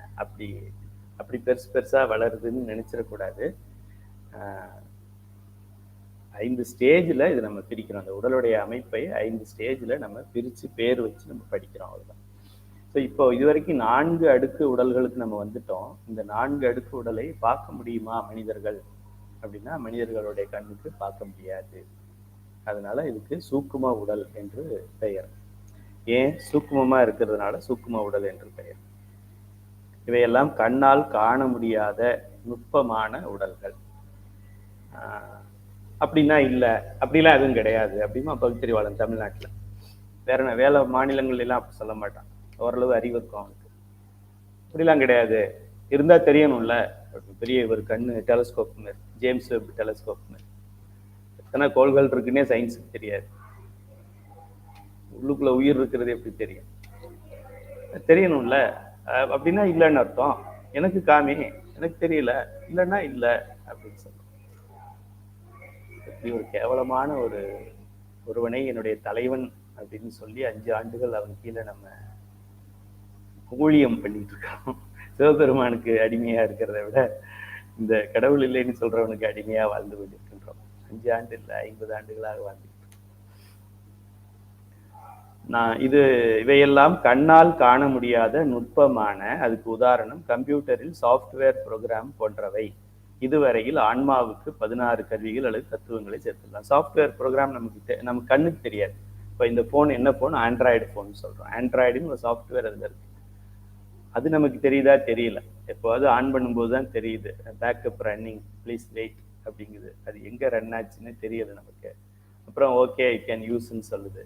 இப்போ அதனால ஆண்ட்ராய்டுன்னு ஒண்ணுமே கிடையாது, ப்ரோக்ராம்னு ஒண்ணுமே கிடையாது, சாஃப்ட்வேர் அப்டேட்னு ஒண்ணுமே கிடையாது அப்படி சொல்றவன் அவன் நிச்சயமா அடி அடி அடி அடி கடைஞ்செடுத்த முட்டாள் தானே.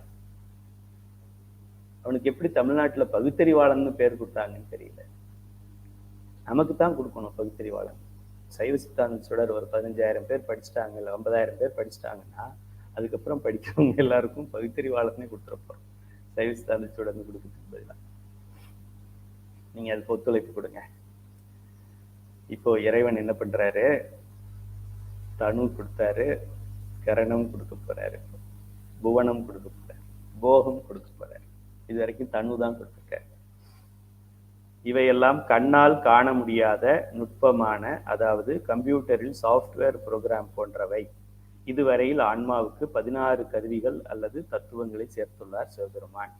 வித்யா தத்துவங்கள் 7, அந்த கரணங்கள்ல 4 9, 7 4 11, தன்மாத்திரைகள்ல ஒரு 5, 16 சேர்த்துட்டார். இன்னும் 15 தத்துவங்கள் இருக்கு. இந்த 16ம் கண்ணால் காண முடியாத ஆனால் ஆன்மாவால் உணரக்கூடிய நுண்கருவிகள் என்பதால் இந்த நிலைக்கு நுண்மையான உடல், நுண் உடல் அல்லது சூக்கும உடல் என்று பெயர். 5வது அடுக்காக ஏற்கனவே உள்ள சூக்கும உடலின் மேல் கண்ணால் காணக்கூடிய உடல், இப்பதான் நம்ம ஆக்சுவல் உடல், நான் நான் நான் என் உடல், பியூட்டி, டையிங் அதெல்லாம் சொல்றோமே, அதெல்லாம் இப்பதான் சேருது. 31ல பாதிக்கு மேல சூக்குமத்துல தான் இருக்கு, பாதிக்கு குறைவாதான் ஸ்தூல உடல்ல நமக்கு இருக்கு. நமக்கு இந்த ஸ்தூலத்திலேயே காலத்தை கழிச்சிடறோம். 5வது அடுக்காக ஏற்கனவே உள்ள சூக்கும உடலின் மேல் கண்ணால் காணக்கூடிய உடலும் உலக தொடர்பும் கூடுகின்றது. 5 ஆகிய செவி, மெய், கண், நாக்கு, மூக்கு இவை சேர்க்கப்படுகிறது. 5 தொழில் கருவிகள், தொழில்னா கர்ம இந்திரியங்கள், இந்திரியம்னா கருவி. இந்திரிய வயம் மயங்கி இறப்பதற்கு காரணமாய் அந்தரமே திரிந்து போய் அருணரகில் வீழ்வேற்கு. மாணிக்கவாசகர். இந்திரிய வயம் மயங்கி, எது இந்திரியம்? இதுதான் இந்திரியம். என்னது? செவி, மெய், கண், நாக்கு, மூக்கு தான் இந்திரியங்கள். இதுல மயங்கி, இந்திரிய வயம் மயங்கி இறப்பதற்கே காரணமாய், நீ வாழ்ந்துகிட்டு இருக்கிறியப்பா, உன் வாழ்க்கையின் நோக்கம் என்னன்னா சாக போறேன். இந்த நோக்கம் மட்டும் மாறாத நோக்கம். மற்ற நோக்கமெல்லாம் மாறிடும். நான் ஃபர்ஸ்ட் ரேங்க் வாங்கணும்னு நினைக்கிறேன், அது கொஞ்ச நாள்ல மாத்திடுவோம். வீடு கட்டணும்னு நினைக்கிறேன், ஒண்ணு அந்த குறைச்சிருவோம், இல்லைன்னா கூட்டிடுவோம். மாறாத ஒரே நோக்கம், என்றாவது ஒரு நாள் நான் செத்து போயிடுவேன் அப்படிங்கிறது தான். ஆனா இது நமக்கு புரியறது இல்லை. 800 கோடி மக்களுக்கும் இது புரியறது இல்லை. நம்ம நினைச்சுக்கிட்டு இருக்கோம் பர்மனண்டா இங்க இருக்க போறோம் அப்படின்னு நினைச்சுக்கிட்டு இருக்கோம். 5 தொழில் கருவிகளாகிய கால், கை, வாய், எருவாய், கருவாய் மற்றும் 5 பூதங்கள் எனப்படும் ஆகாயம், காற்று, நெருப்பு, நீர், நிலம் ஆக மொத்தம் 15 கருவிகள் சேர்க்கப்படுகின்றன. கண்ணால் காணக்கூடிய இந்த நிலையில் நம் உடல் உள்ளதால், இப்ப இதுல இருக்கிறதெல்லாம் நம்ம கண்ணால பார்க்கலாம். எது? செவி பார்க்கலாம், அதாவது வெளியில பார்க்கலாம். உள்ளுக்குள்ள இது கேட்கறது இல்லை, அது உள்ள கருவியும் அந்த அந்த அந்த கேட்கின்ற திறனோட உயிரும் சேர்ந்து கேட்கிறதுனாலையும், உயிர் கேட்கும் பொழுது அதோட சிவபெருமான் ஒன்றாயும் உடனாயும் இருந்து கேட்கறதுனாலையும் எனக்கு கேட்குது. நான் அந்த பின்னாடி இருக்கிற 2 பேரை நான் மறந்துட்டு எனக்கு கேட்குது, எனக்கு கேட்குது, நான் கேட்கிறேன், காது கேட்குது நான் சொல்லிட்டு இருக்கேன். முட்டாள்தனம். இறைவன் இல்லாமல் உயிர் இயங்காது, உயிர் இயங்காமல் கருவிகள் இயங்காது. கருவிகள் இயங்குதுன்னா உயிர் இயங்குது, உயிர் இயங்குதுன்னா இறைவன் இயங்குறாங்க. 3 சேர்ந்துதான் செயல்படுமே தவிர தனித்தனியாக செயல்படாது அப்படிங்கிறத தெரிஞ்சுக்கங்க. கண்ணால் காணக்கூடிய இந்த நிலையில் நம் உடல் உள்ளதால் இந்த நிலைக்கு தூள உடல் என்று பெயர். தூளம்னா பிசிக்கல். கண்ணால் பார்க்கக்கூடிய நிலையில் அது இருக்கிறது. அல்லது வடமொழியில் இதை அன்னமய கோஷம் என்று சொல்வார்கள். இதுக்கு பெயர் அன்னம் சேர்த்திருக்காங்க, அன்னம்பாலிக்கும். இந்த உடலுக்குத்தான் அன்னம் என்னும் உணவு தேவை. ஏன்னா இப்போ உடல் வந்தாச்சு இல்லையா, இப்போ பசி வருது. சூக்குமமா இருக்கிற வரைக்கும் பசி கிடையாது. இட்லி, போண்டா, வடை, சப்பாத்தி எல்லாம் தேவையில்லை. இப்போ அதெல்லாம் தேவைப்படுது. நம் உடல் என்று நாம் சொல்லும் பொழுது அது நம் உயிரின் மேல் கூட்டப்பட்ட 5 உடல்கள் என்று கொள்ள வேண்டும். இன்னைக்கு நீங்க வாழ்க்கையில பிறந்ததுல ஒரு முக்கியமான ஒரு நோக்கம், முக்கியமான கல்வி உங்களுக்கு கிடைச்சிருக்கு. என் உடல் அப்படின்னு நீங்க சொல்லும் பொழுது 5 அடுக்கு இருக்கு. என்னென்ன அடுக்கு? காரண உடல், கஞ்சி உடல், குண உடல், சுக்ம உடல், புல உடல். உனக்கு தெரியுமா? உனக்கு தெரியாது. பகுத்தறிவாளா? உனக்கு தெரியுமா? உனக்கும் தெரியாது. ஹலோ டாக்டர், உங்களுக்கு தெரியுமா? எங்க பையன் தெரியும், தர்சமையா சொல்லியிருக்காங்க, அது ஒத்துக்கிறேன், ஆனால் எங்க பாடத்துல இல்லை அப்படி சொல்லிடுவாங்க. அதாவது உயிர் பிளஸ் 16 உள்கருவிகள் மற்றும் 15 புறக்கருவிகள், சுவை, ஒளி, ஊறு, ஓசை, நாற்றம் என 5 வகை தெரிவான் கட்டே உலகு. எழுதிக்கங்க. பொன்னம்மாள் விசாலமம்மா கொடுத்துருக்காங்க. குறள் நம்பர் சொல்லுங்கம்மா. திருக்குறள் நம்பர் சொல்லுங்க. எல்லாரும் எழுதிக்கங்க மாணவர்கள் எல்லாம். திருவள்ளுவர் சைவ சித்தாந்தம் தெரியுமா அப்படின்னு எவனாவது கேட்பான், கருப்பு துண்டு போட்டுக்கிட்டு. அவங்க கண்ணுல கருப்பு துணியை கட்டி விட்டுருது. ஏண்டா நீ கருப்பா இருக்கிறதும் இல்லாம என்னையும் கருப்பனாக்குற அப்படின்னு சொல்லுங்க. வள்ளுவர் சொல்லியிருக்காரா? சுவை, ஒளி, ஓசை, ஊறு, ஓசை, ஒளி, சுவை, நாற்றம் அப்படின்னு வள்ளுவர் சொல்லியிருக்காருப்பா, கைலே ஐயா சொல்லல அப்படின்னு எடுத்து சொல்லுங்க. அவனுக்கு உயிர் பிளஸ் 16 உள்கருவிகள் பிளஸ் 15 புறக்கருவிகள், ஆக மொத்தம் உயிரோட 31 கருவிகள் அசுத்தமாயில சேர்ந்ததுதான் இந்த பாடின்னு சொல்லக்கூடிய உடல். அம்மா குறளோட நம்பர் பதிவிடுங்க பொன்னம்மாளம்மா. இப்ப அந்த 5 அடுக்கு உடல்கள், காரண உடல், கஞ்சிக உடல், குண உடல், சூக்கும உடல் சொல்றோம். அதை வடமொழியில சொல்லும் பொழுது ஆனந்தமய கோஷம், விஞ்ஞானமய கோஷம், மனோமய கோஷம், பிராணமய கோஷம், அன்னமய கோஷம் சொல்றோம். ரெண்டையும் நீங்க ஞாபகம் வச்சுக்கலாம், தனித்தனியா ஞாபகம் வச்சுங்க. தமிழ்ல சொன்னா தமிழ்ல 5 சொல்லிடுங்க, ஆங்கிலத்துல வடமொழியில சொன்னா சொல்லிடுங்க. இப்ப இதுலயே இன்னும் பெரியோர்கள் இப்போ சூக்கும உடல்னு சொல்றீங்க, 4வது அடுக்கு தான் சூக்கும உடல் அப்படின்னா அப்போ 3வது அடுக்கு என்னவா இருக்கும்? அப்போ அதை விட 2வது அடுக்கு என்னவா இருக்கும்? 1வது அடுக்கு என்னவா இருக்கும்னா அதை விட இன்னும் சூக்குமம் நம்ம இப்ப இருக்கிற மேத்தமெட்டிக்கலா சொல்ல போனோம்னா சூக்குமம் ஸ்கொயர், சூக்குமம் கியூப்னு சொல்லிட்டு போகணும் நம்ம. அதுதான் என்ன சொல்றாங்க, பர சரீரம் அல்லது அதிசூக்கும சரீரம் அப்படின்னு சொல்லி அதை சொல்றாங்க. அந்த முதல் 3 உடல்கள் இருக்கின்ற நிலைக்கு பரசரீரம் என்று பெயர். அல்லது போட்டிருக்கோம் இல்லையா, அது அல்லது அதிசூக்கும நிலை என்று பெயர். திருமந்திரம் 2ஆம் தந்திரம் 9வது பாடல் சர்வ சிருஷ்டி அப்படிங்கிற ஒரு தலைப்புல அண்டங்கள் அனைத்தும் உருவாக்கிய முறை, இறைவன் எப்படி இந்த உலகத்தை படைச்சான்னு திருமூலர் சொல்லியிருக்கிறார். அதுல ஒரு பாடல், காரணன் அன்பில் கலந்து எங்கும் நின்றான். குறள் 27 சுவாமிநாதன் ஐயா சொல்லியிருக்காங்க. குறள் நம்பர் 27. எல்லாரும் அதை படிச்சு தெரிஞ்சுக்கணும். சைவசித்தாந்த மாணவர்கள் எல்லாம் இந்த குறளை படித்து பொருள் தெரிந்து கொள்ளவும். காரணன் அன்பில் கலந்து எங்கும் நின்றவன், நாரணன் நின்ற நடுவுடலாய் நிற்கும் பாரணன் அன்பில் பதம் செய்யும் நான்முகன், ஆரணமாய் உலகாய் அமர்ந்தானே அப்படின்னு திருமந்திரத்திலே ஒரு பாடல் வருகிறது. இதுல காரணன் அப்படின்னா காரணகர்த்தான். காரணன் எவன்? உலகம் தோன்றுவதற்கே காரணமாக இருக்கிறவன். உலகம் தோன்றுவதற்கு காரணமா எவன் இருக்க முடியும்? உலகத்தை ஒடுக்கினவன் தான் காரணமாக இருக்க முடியும். உலகத்தை ஒடுக்கினவன் யாரு? அதுவும் இந்த சிவபெருமான் தான். அதனால சிவபெருமான் ஒருவனே எங்கும் நிறைந்து இருப்பவன். 5 தொழில்களையும் அவன் தான் செய்யறான். மற்றவர்கள் எல்லாம் 5ல ஏதாவது ஒரு தொழிலை செய்கிறார்கள், அதுல இல்லைன்னா ஒரு சின்ன தொழிலை செய்கிறார்கள். அந்த 5 தொழிலுக்கும் அதிபதியாகிய சிவபெருமான். அதனால அவனை காரணன் அப்படின்னு சொல்றோம். ஏன் காரண உடல்னு சொல்றோம்? அதை அடிப்படையா வச்சுதான் மற்றதெல்லாம் வருது.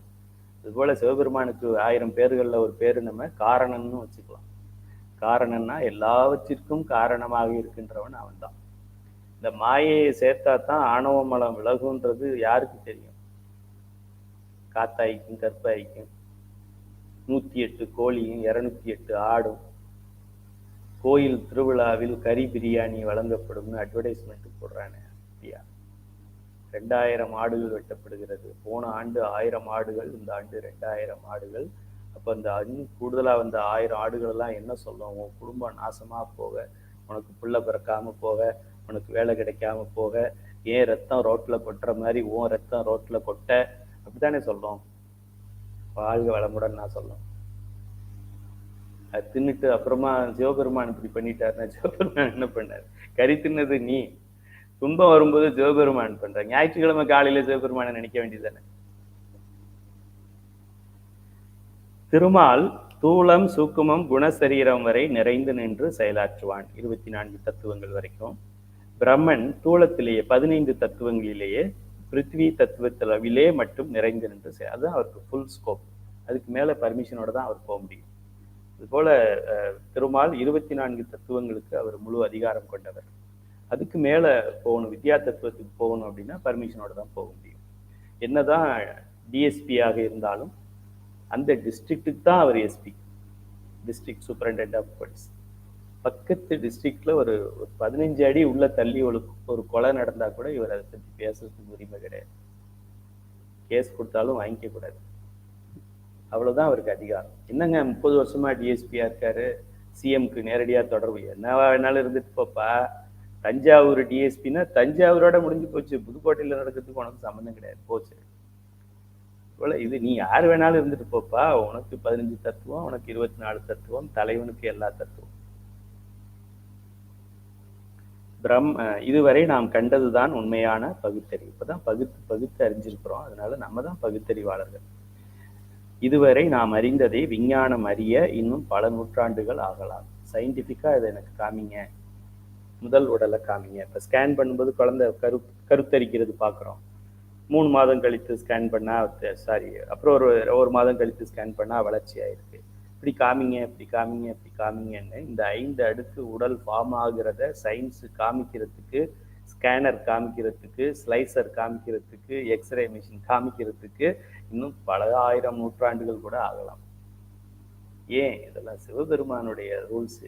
அதுக்குள்ள நம்ம அவ்வளோ ஈஸியா போய் பிடிச்சிட முடியாது. சீக்கிரம் கண்டுபிடிச்சா நல்லதுதான். வாழ்த்துக்கள். இன்னும் ஒரு ரகசியத்தை தெரிந்து கொள்வோம். உதாரணமாக நாம் வெளியில் இருந்து வெளியிலிருந்து வந்து வீட்டிற்குள் நுழையும் போது, ஓகே, இப்போ நான் காசிக்கு போயிட்டு வந்து எங்கள் வீட்டுக்குள்ள வந்தேன். எங்கள் வீட்டில் என்னோட ஹெட்ஃபோன் கூட எங்கே இருக்குன்னு எனக்கு தெரியல. நுழையும் பொழுது மெயின் கேட்டை திறப்போம். அதுக்கப்புறம் கிரில் கேட், இது எங்கள் வீட்டை ஞாபகம் வச்சு எழுதியிருக்கிறேன். உங்கள் வீட்டில் வேற மாதிரி இருக்கலாம். ஃபர்ஸ்ட்லேயே கிரில் கேட் இருக்கலாம், எனக்கு தெரியாது. ஃபர்ஸ்ட்ல ஒரு மெயின் கேட் இருக்குது எங்கள் வீட்டில், அதை திறக்கிறோம். அதுக்கப்புறம் கிரில் கேட்டை திறக்கிறோம். அதுக்கப்புறமா அந்த நிலையில கதவு, டிசைனோட மரக்கதவு இருக்கு, நிலை கதவு, அதை திறக்கிறோம். அதுக்கப்புறம் வந்து ரூம் உள்ள ஹால்குள்ள வந்துடுறோம். ரூம் கதவுகளை திறக்கிறோம். அப்புறமா ஜன்னல் எல்லாம் திறக்கிறோம், லைட் போடுறோம், ஃபேன் போடுறோம். சும்மா ஐயா ஏதோ லைட்டு ஃபேனுன்னு போட்டிருக்கிறாரு அப்படின்னு நினைக்காதீங்க. லைட்டுன்னா காற்றுங்கிற பூதத்தை சொல்றேன், சாரி, நெருப்புங்கிற பூதத்தை சொல்றேன். ஃபேன் அப்படின்னு நான் ஏன் சொல்றேன் அப்படின்னா, காற்று என்கிற பூதம் செயல்படுகிறதுங்கிறத சொல்றதுக்காக தான் இப்படி பேர் தேடி தேடி போடுறோம். இப்படி முழு வீட்டையும் நாம் புழங்க ஏற்றவாறு விரிவுபடுத்துவோம். மெயின் கேட் பூட்டோட சின்ன சாவி மட்டும்தான் நம் கையில் இருந்தது. ஊர்ல இருந்து வரும் பொழுது வெறும் கீ மட்டும்தான் எடுத்துட்டு வந்தோம். ஆனா இப்போ வீடே நம்ம கையில இருக்கு. அது சின்ன சாவி மட்டும்தான் நம் கையில் இருந்தது. அதுதான் மாயை. முதல் அடுக்குல சேர்க்கிறார் இல்லையா, காரண உடல், அங்க சேர்க்கிற மாயை அது. அந்த சாவியை கொண்டு இப்போது முழு வீடும் நம் புழக்கத்திற்கு வந்துவிட்டது. மாயையிலிருந்து தோற்றுவிக்கப்பட்ட காரிய பொருள்களுக்கு மாயேயம் என்றும் பெயர். அது குறித்து கொள்ளுங்க, தெரிந்து கொள்ளுங்கள். எக்ஸாம்ல இந்த கேள்வியெல்லாம் கேட்போம். மாயை ஊதாத பலூன், மாயேயம் ஊதுன பலூன், அப்படி வச்சுக்கலாம். மாயையிலிருந்து தான் மாயேயம் வர முடியும். அதனால காரியமா இருக்கிறதுக்கு மாயேயம்னு பெயர், காரணமா இருக்கிறதுக்கு பெயர் மாயை என்று பெயர். சில நாட்கள் கழித்து திரும்பவும் வெளியூர் செல்கிறோம் என்றால் நம்ம என்ன பண்ணுவோம்? வீட்டை எதை first open open open open வந்தோமோ திரும்ப போகும்போது என்ன பண்ணுவோம்? ரிவர்ஸில் தானே பண்ணணும். ஸோ லாஸ்ட்டாக பண்ண வேலையை ஃபர்ஸ்டே பண்ணும். ஃபர்ஸ்ட் ஜன்னலை மூடு, அப்புறம் ரூமை மூடு, அப்புறமா ஹாலை மூடு, அப்புறமா நிலக்கதவை மூடு, அப்புறமா கிரில் மூடு, அப்புறமா மெயின் கேட்டு மூடு. அந்த ஆர்டர் தானே போக முடியும். இல்லை நிலக்கதவை மூடிடு, அப்புறம் அப்படி வெளியில போறது, பின்பக்கம் வழியாக போ, அப்படிலாம் சொல்ல முடியாது. எந்த ஆர்டர்ல விரிந்து வந்ததோ அதே ஆர்டர்ல சுருங்கும் என்பதை தெரிந்து கொள்ளவும். இப்போ 36 தத்துவங்களும் நமக்கு சேர்க்கப்பட்டிருக்குதுன்னா, நம்மளுடைய உயிர் பிரியும் பொழுது, நான் இறக்கும் பொழுது என்னுடைய உடலில் இந்த இந்த பிறவியிலே எவ்வளவு ஞானத்தை, பதி பசு பாச ஞானத்தை நான் பெற்றேனோ அதெல்லாம் அப்படியே சுருங்கி சுருங்கி சுருங்கி சுருங்கி வித்யா தத்துவத்துல போய் உட்காந்து ஒன்றும் வீணா போறது கிடையாது. சில பேர் சொல்லுவாங்க, வயசாயிடுச்சு, இனிமே போய் படிச்சு என்ன பண்ண போற, சம்பாதிக்க போறியா, இல்லை என்ன பண்ண போற, இல்லை யாருக்காவது சொல்லி கொடுக்க போறியா, வீட்டில் படுத்திருக்கிற கிளவி உனக்கு எதுக்கு இந்த பாடமெல்லாம் அப்படின்னு சொல்லுவாங்க. முட்டாள் அப்படின்னு சொல்லுங்க. இது உயிர் தொடர் கதடி அப்படின்னு சொல்லுங்க. உடல் தான் விட்டுற கதை, விட்டு விட்டு வர்ற கதை. உயிர் தொடர் கதை. உயிருக்கு நம்ம செய்கிற எதுவும் வீணா போகாது. புண்ணியத்தை செய்தாலும் சரி, பாவத்தை செஞ்சாலும் சரி, உயிரோட போய்கிட்டே தான் இருக்கும். அதனால தான் நிறைய பேர் அந்த இறக்கும் போதெல்லாம் திருவாசகம் படிக்க சொல்றாங்க. போகும்போதாவது அந்த உயிரை அதை கேட்டுட்டு போகட்டும் அப்படின்னு சொல்லி. அதனால எப்போவெல்லாம் திருவருளை பெறுவதற்கு வாய்ப்பு கிடைக்குதோ, மூல பண்டாரம் வழங்குகின்றான் வந்து முந்து மீனே. இன்னும் ஒரு 4-5 அடியார்கள் நின்றுக்கிட்டு இருக்காங்கன்னா ஒரு மேரி பிஸ்கட்டை வாங்கி கொடுத்தாலும் போகணும். திரும்ப கிடைக்காது அந்த வாய்ப்பு. இதெல்லாம் பொன்னெழுத்துக்கள்ல பொறிக்கப்படும் சிவபெருமானுடைய கீழ்கணக்குல பொன்னெழுத்தில் பொறிக்கப்படும் சிவனடியார்களுக்கு செய்கிறது. மற்றதெல்லாம் மண் எழுத்தில் பொறிக்கப்படும், இது பொன்னெழுத்தில் பொறிக்கப்படும். இது எதுக்காக இந்த வீடு திறக்கிறது மூடுறது சொல்றோம் அப்படின்னா, மாயேங்கிற ஒண்ணுல இருந்து தான் எவ்வளோ பெரிய உலகம் தோன்றியிருக்கு. உலகத்தை சங்ககாரம் செய்து அவன் அழிக்கும் பொழுது உலகம் அப்படியே அழிஞ்சு தனியா போயிடாது. அழிகிறதுனா என்ன, திரும்ப சுருங்கி வர்றது தான். கொடையை விரிக்கிறது, கொடையை சுருக்கிறது போலதான். வீடாக நம் புழக்கத்தில் இருந்தது இப்ப வெறும் சாவியா வந்து விட்டது. விரித்தால் வீடு, சுருங்கினால் சாவி அப்படின்னு சொல்லி இதை சொல்லுகிறோம். அடுத்ததாக இப்போ ஆன்மா, இந்த 5 அடுக்கு உடல் நம்ம படிச்சுட்டோம். உடல்ல உயிர் இருக்கு. உடல் அது உயிர், அது மேலதானே இந்த 5 சேர்த்திருக்காரு. இப்போ கூடுதல் செய்தியாக பல நுட்பமான செய்திகளை நம்ம படிக்க போறோம். ஆன்மாவானது பேஜ் 55 லாஸ்ட்ல இருக்க லைன். ஆன்மாவானது சாதாரணமான விழிப்பு நிலையில் 5 உடல்களோடும் பொருந்தி இருக்கும். இப்ப நம்ம இருக்கிறது விழிப்பு நிலை, நான் இருக்கிறது விழிப்பு நிலை. சில மாணவர்கள் இப்பவே ஐயா மணி 7:30 மலேசியால மணி 10, இப்போ டயர்டா இருக்கையா, சீக்கிரம் முடிங்கய்யா அப்படின்னா கொஞ்சம் அப்படியே ஒரு கனவு நிலையில சில பேர் இருக்கலாம். இப்போ நான் இருக்கிறது நனவு விழிப்பு நிலை அல்லது நனவு நிலைன்னு சொல்லுவோம். நனவு இப்போ வந்து இந்த உயிர் வந்து என்னன்னா இந்த 5 உடல்களோடும் பொருந்தி இருக்குது. கனவு நிலையில் கொஞ்சம் அப்படியே கண் அசரும் பொழுது அது கனவு நிலைன்னு பேர். அதாவது அது முழு தூக்கமும் இல்லை, தூங்காமலும் இல்லை. நம்ம எப்போவாது நம்ம கனவு கண்டு கொண்டு இருக்கிறோம் அப்படின்னா நம்ம சரியா தூங்கலைன்னு அர்த்தம். நிறைய பேர் என்ன நினைச்சுக்கிட்டு இருக்காங்க, கனவு வந்தாக்க தூக்கம் நல்லா இருக்குன்னு அர்த்தம் நினைக்கிறாங்க. இந்த எல்லா கனவுலையும் முடிவு எப்படி இருக்கு, அட சாமி விட்டா போதும், பழைய பிரச்சனையே பரவாயில்லன்ற மாதிரி தான் இருக்கு கனவு நமக்கு. கனவு நிலையில வந்து இந்த தூள உடல்ங்கிற 5வது உடலை விடுத்து விட்டு 4வது உடல் நிலைக்கு போய் அந்த ஆன்மா நிற்கும். ஏன்னா இந்த கருவிகள்லாம் ஆஃப் ஆயிடும். நீங்க தூங்கும் பொழுது நமக்கு என்ன ஆகாயம் எங்க தெரியறது இல்லை. காத்து இருக்கா இல்லையா தெரியாது, நீரு தெரியாது, நெருப்பு தெரியாது, நிலம் அதுவும் தெரியாது, பூமியில தான் இருக்கோன்னே நமக்கு தெரியாது. பூமின்னு ஒண்ணு இருக்கிறதே நமக்கு தூக்கத்துல தெரியாது. எங்க போச்சு இந்த அறிவு? அறிவு எல்லாம் கரெக்டா தான் இருக்கு, ஆன்மா பொசிஷன் மாறி இருக்கு, அதனால தெரியறது இல்லை. இப்போ ஆன்மா நகர நகர நமக்கு அறிவு விளக்கம் அதிகமாகிட்டே இருக்கு இல்லையா? தூங்கும்போது இதெல்லாம் தெரியறது இல்லையா?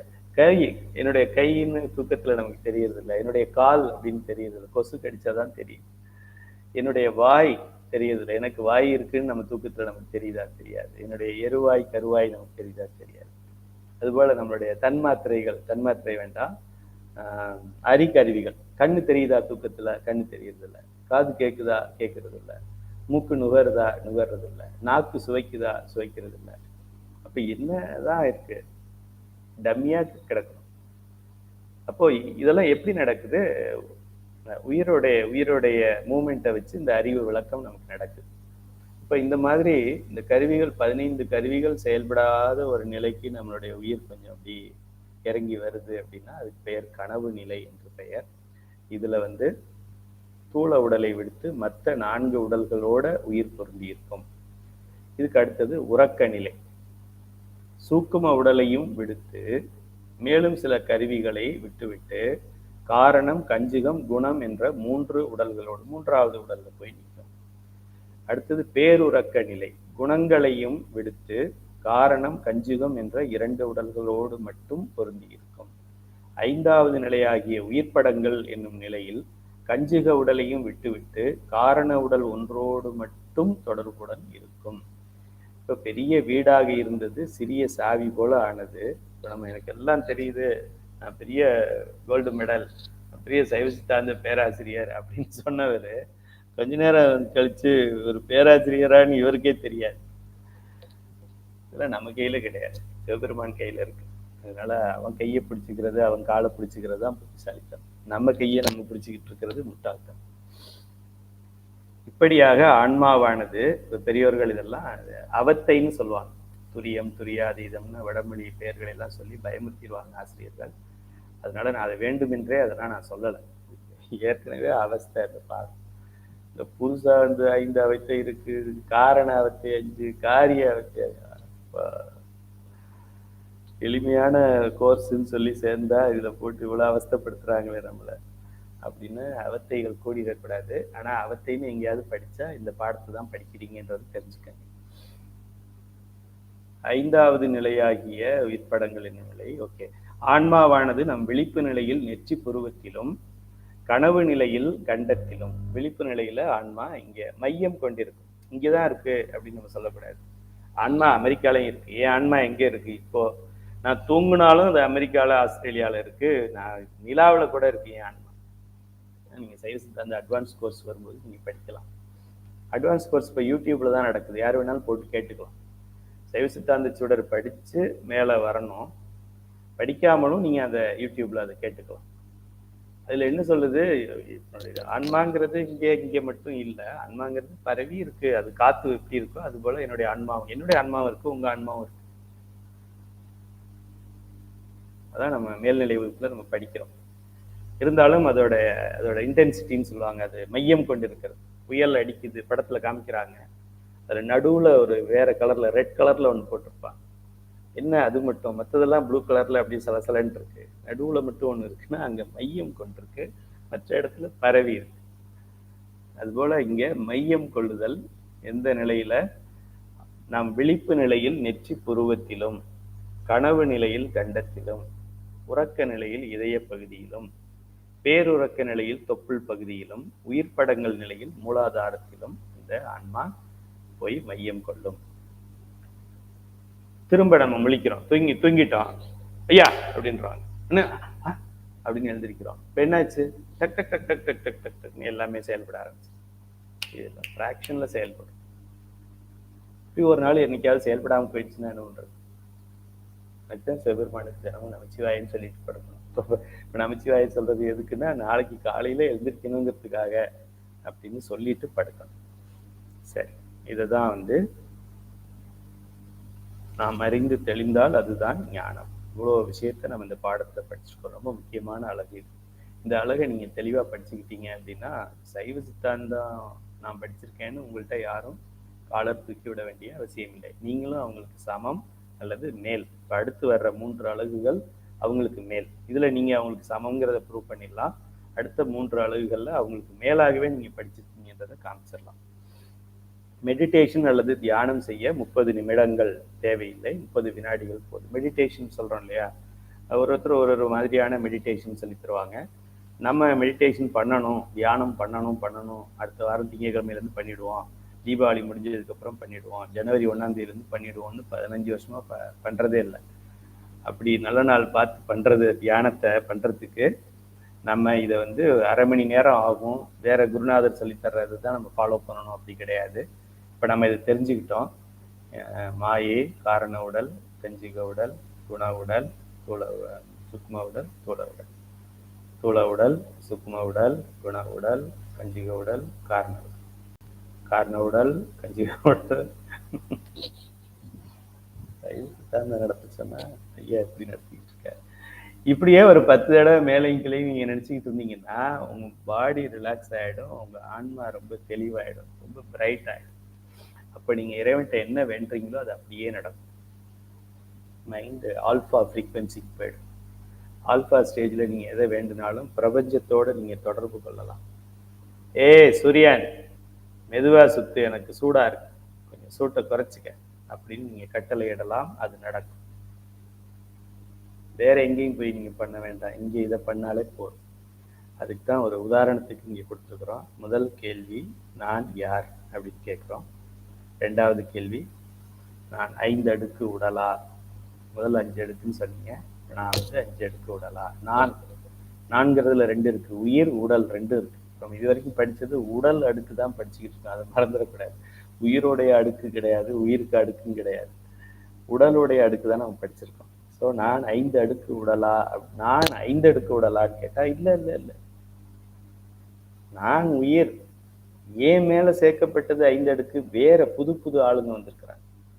எங்க வீட்டுக்கு 31 கெஸ்ட் வந்திருக்காங்க அப்படின்னா அவங்களாம் வீட்டுக்கு சொந்தக்காரங்க? நோ நோ, வீடு என் பேர்ல இருக்கு. வந்தாங்க, தீபாவளி முடிஞ்சா போயிடுவாங்க, அவ்வளவுதான். அது போல நான் உயிர். இதெல்லாம் சேர்க்கப்பட்ட கருவிகள். ஆமா சாந்திமா, பொம்மையை எங்கேயோ வச்சுட்டேம்மா, உங்களை டிஸ்டர்ப் பண்ண வேண்டாம் வகுப்புலன்னு விட்டுட்டேன். சரி. ஸோ இப்போ நான் 5 அடுக்கு உடலா அப்படின்னு கேட்டா, நிச்சயமா நான் 5 அடுக்கு உடல் இல்லை, நான் வேற, இந்த 5 அடுக்கு உடல் வேறன்னு இப்போ சைவ சித்தாந்த மாணவருக்கு தெரியும். இது தெரியாம 750 கோடி மக்கள் இருக்காங்க, அதனால நமக்கு இதெல்லாம் தெரியும். சரி, ஓகே, 5 அடுக்கு உடல் நான் இல்லை, அப்போ 4 அடுக்கு சூக்ம உடல் நானா? இல்லையே. சூக்ம உடல்லையும் 15-16 கருவிகள் சேர்க்கப்பட்டிருக்கு. எதுல சேர்க்கப்பட்டது? உயிரோட சேர்க்கப்பட்டது, உயிருக்கு சேர்க்கப்பட்டது. அப்போ உயிர் நான் அப்படின்னு நம்ம பொசிஷன் எடுத்தோம்னா அந்த 16 கருவிகளும் நான் இல்லைன்றது தெளிவாயிடும். சரி, அப்படி அப்போ குண உடல் நானா? இல்லை. இப்போ கஞ்சுக உடல் அதுவும் நான் இல்லை, இப்போ காரண உடல் அதுவும் நான் இல்லை. இப்போ நான் யாரு? நீ சிவபெருமானோட செல்ல பிள்ளை. கொஞ்சம் அழுக்கோட இருந்த குளிப்பாட்டுறாரு, அவ்வளோ சந்தோஷமா குளிச்சுட்டு மடியில போய் உட்காந்து. இப்படி நம்ம இந்த உடலை மனதில் வைத்துக்கொண்டு மேலிருந்து கீழாக, கீழிருந்து மேலாக ஒரு 3-4 முறை மெதுவா நம்ம இதை பண்ணலாம். வேகமா பண்றதுனால நான் 4வது உடலா 3வது உடலான்னு சொல்லியிருக்கேன். இதே இது நேரம் இருந்தது அப்படின்னா, இன்னும் கொஞ்சம் நேரம் இருந்தால் இன்னும் கொஞ்சம் விவரமாகவும் நம்ம இதை பேசலாம்.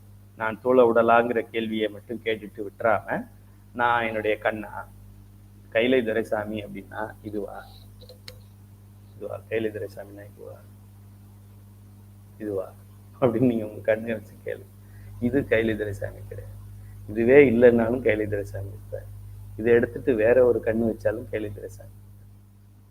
இப்போ கைலை துரைசாமி வேற, இது வேற. ஓகே, இப்போ நான் இதுவா? இல்லையே. நான் இதுவா? இல்லையே. நான் இதுவா? இல்லையே. அப்படி ஒன்னொன்னா நம்ம பார்த்து பார்த்து பண்ண பண்ண பண்ண பாடி இமீடியட்டா உங்களுக்கு ரெஜுவினேட் ஆயிடும். அதாவது ரிலாக்ஸேஷன் சொல்லுவாங்க. ஸ்ட்ரெஸ் எல்லாம் ரிலீவ் ஆகி ரொம்ப ரிலாக்ஸ்டா ஃபீல் பண்ணுவீங்க. இந்த மெடிடேஷனை எல்லாருமே நீங்க முயற்சி செய்து பார்க்கலாம். ஏதாவது ஒரு கேள்விக்கு ஆமாம் என்று பதில் வந்தால் தியானத்தை நிறுத்தி விடுங்கள் அப்படின்னு நான் சொல்லியிருக்கேன்.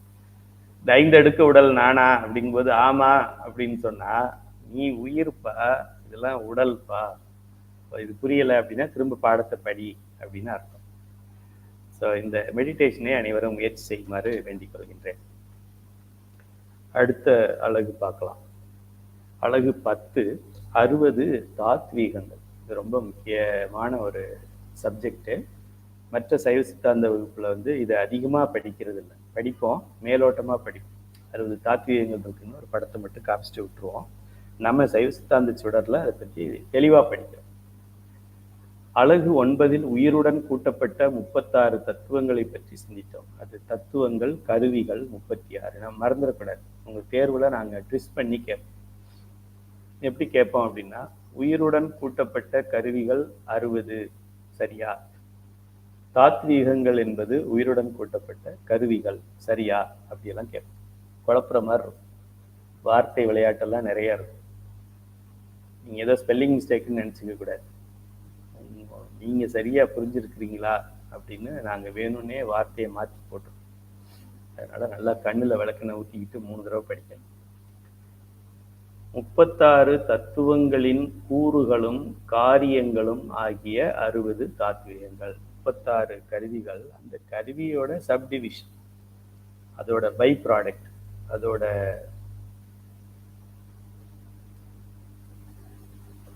அதை இன்னும் விரிச்சு படிச்சா எப்படி இருக்குமோ அப்படி. ஸோ இப்போ நம்மளுடைய ஊர், நம்ம அட்ரஸ் எழுதுறோம்ல, நம்ம அட்ரஸ் எழுதும்போது என்ன எழுதுறோம்? இப்போ நம்ம வீட்டு அட்ரஸ் எழுதும்போது கைலை Duraisamy, number 53, rest street, சுந்தம்பட்டி, Kandarpottai taluka, Pudukkottai மாவட்டம், தமிழ்நாடு, இந்தியா அப்படின்னு எழுதுறோம். இப்போ ரிவர்ஸில் வரும்போது போஸ்ட்மேன் எடுக்கும்போது அவர் எப்படி பார்ப்பாரு? இந்தியா பார்ப்பாரு. மலேசியாவில் இதை போஸ்ட் பண்ணுறோம்னு வச்சுக்கோங்க, பல நாடுகளுக்கு போகிறதுல முதல்ல இந்தியாவுக்கு வரும், அப்புறம் இந்தியாவிலேருந்து தமிழ்நாட்டுக்கு வரும், ஏன்னா வேறு வேறு ஸ்டேட் இருக்குது. தமிழ்நாட்டிலேருந்து புதுக்கோட்டை மாவட்டத்துக்கு வரும், ஏன்னா பல மாவட்டங்கள் இருக்குது. புதுக்கோட்டை மாவட்டத்திலேருந்து கந்தர்போட்டை தாலுக்காவுக்கு வரும், ஏன்னா புதுக்கோட்டை மாவட்டத்துக்குள்ளே நிறைய தாலுக்கா இருக்குது. அப்போ இப்போ கந்தர்போட்டை தாலுக்கான்றது இந்தியாவா இல்லையா அப்படின்னா இந்தியா தான். இல்லையா, அப்புறம் ஏன் இதை இந்தியான்னு சொல்லலை, கந்தர்போட்டைன்னு சொல்கிறீங்கன்னா, அது இந்தியா பெரிய பேர், இது அதுக்குள்ளே இருக்கிற பேர். அதுபோல ஒரு தத்துவம் என்பது ஒன்றாக இருக்கலாம், அது உள்ள இருக்கிற டிவிஷன் ஒன்றுக்கு மேற்பட்டதாக இருக்கலாம், ஒன்றாயும் இருக்கலாம், ஒன்றுக்கு மேற்பட்டதாகவும் இருக்கலாம். அதுதான் நம்ம தாத்வீகங்கள்னு சொல்றோம். இதை காரியம் என்று சொல்லுகின்றோம். இதுல இருந்து இது வர்றதுனால எதுல இருந்து எது வந்தாலும், எதுல இருந்து வந்ததோ அதுக்கு காரணம்னு பெயர், எது வந்ததோ அதுக்கு பெயர் காரியம்னு பெயர். தாத்தால இருந்து மகன் வந்தான், மகன்ல இருந்து பேரன் வந்தான், பேரன்ல இருந்து கொள்ளு பேரன் வந்தான். அப்ப இவன் தான் காரியமா இருந்தான், அப்புறம் இவனே காரணமாகி இன்னொரு குழந்தையை பெற்றுக்கிறான். அது போல எதிலிருந்து வந்ததோ அதுக்கு பெயர் காரணம்னு பேரு, எது வந்ததோ அதுக்கு பெயர் காரியம் என்று பெயர். இப்போ எதிலிருந்து வந்தது? தத்துவங்களிலிருந்து வந்தது, அதனால தத்துவத்துக்கு காரணம்னு பெயர்.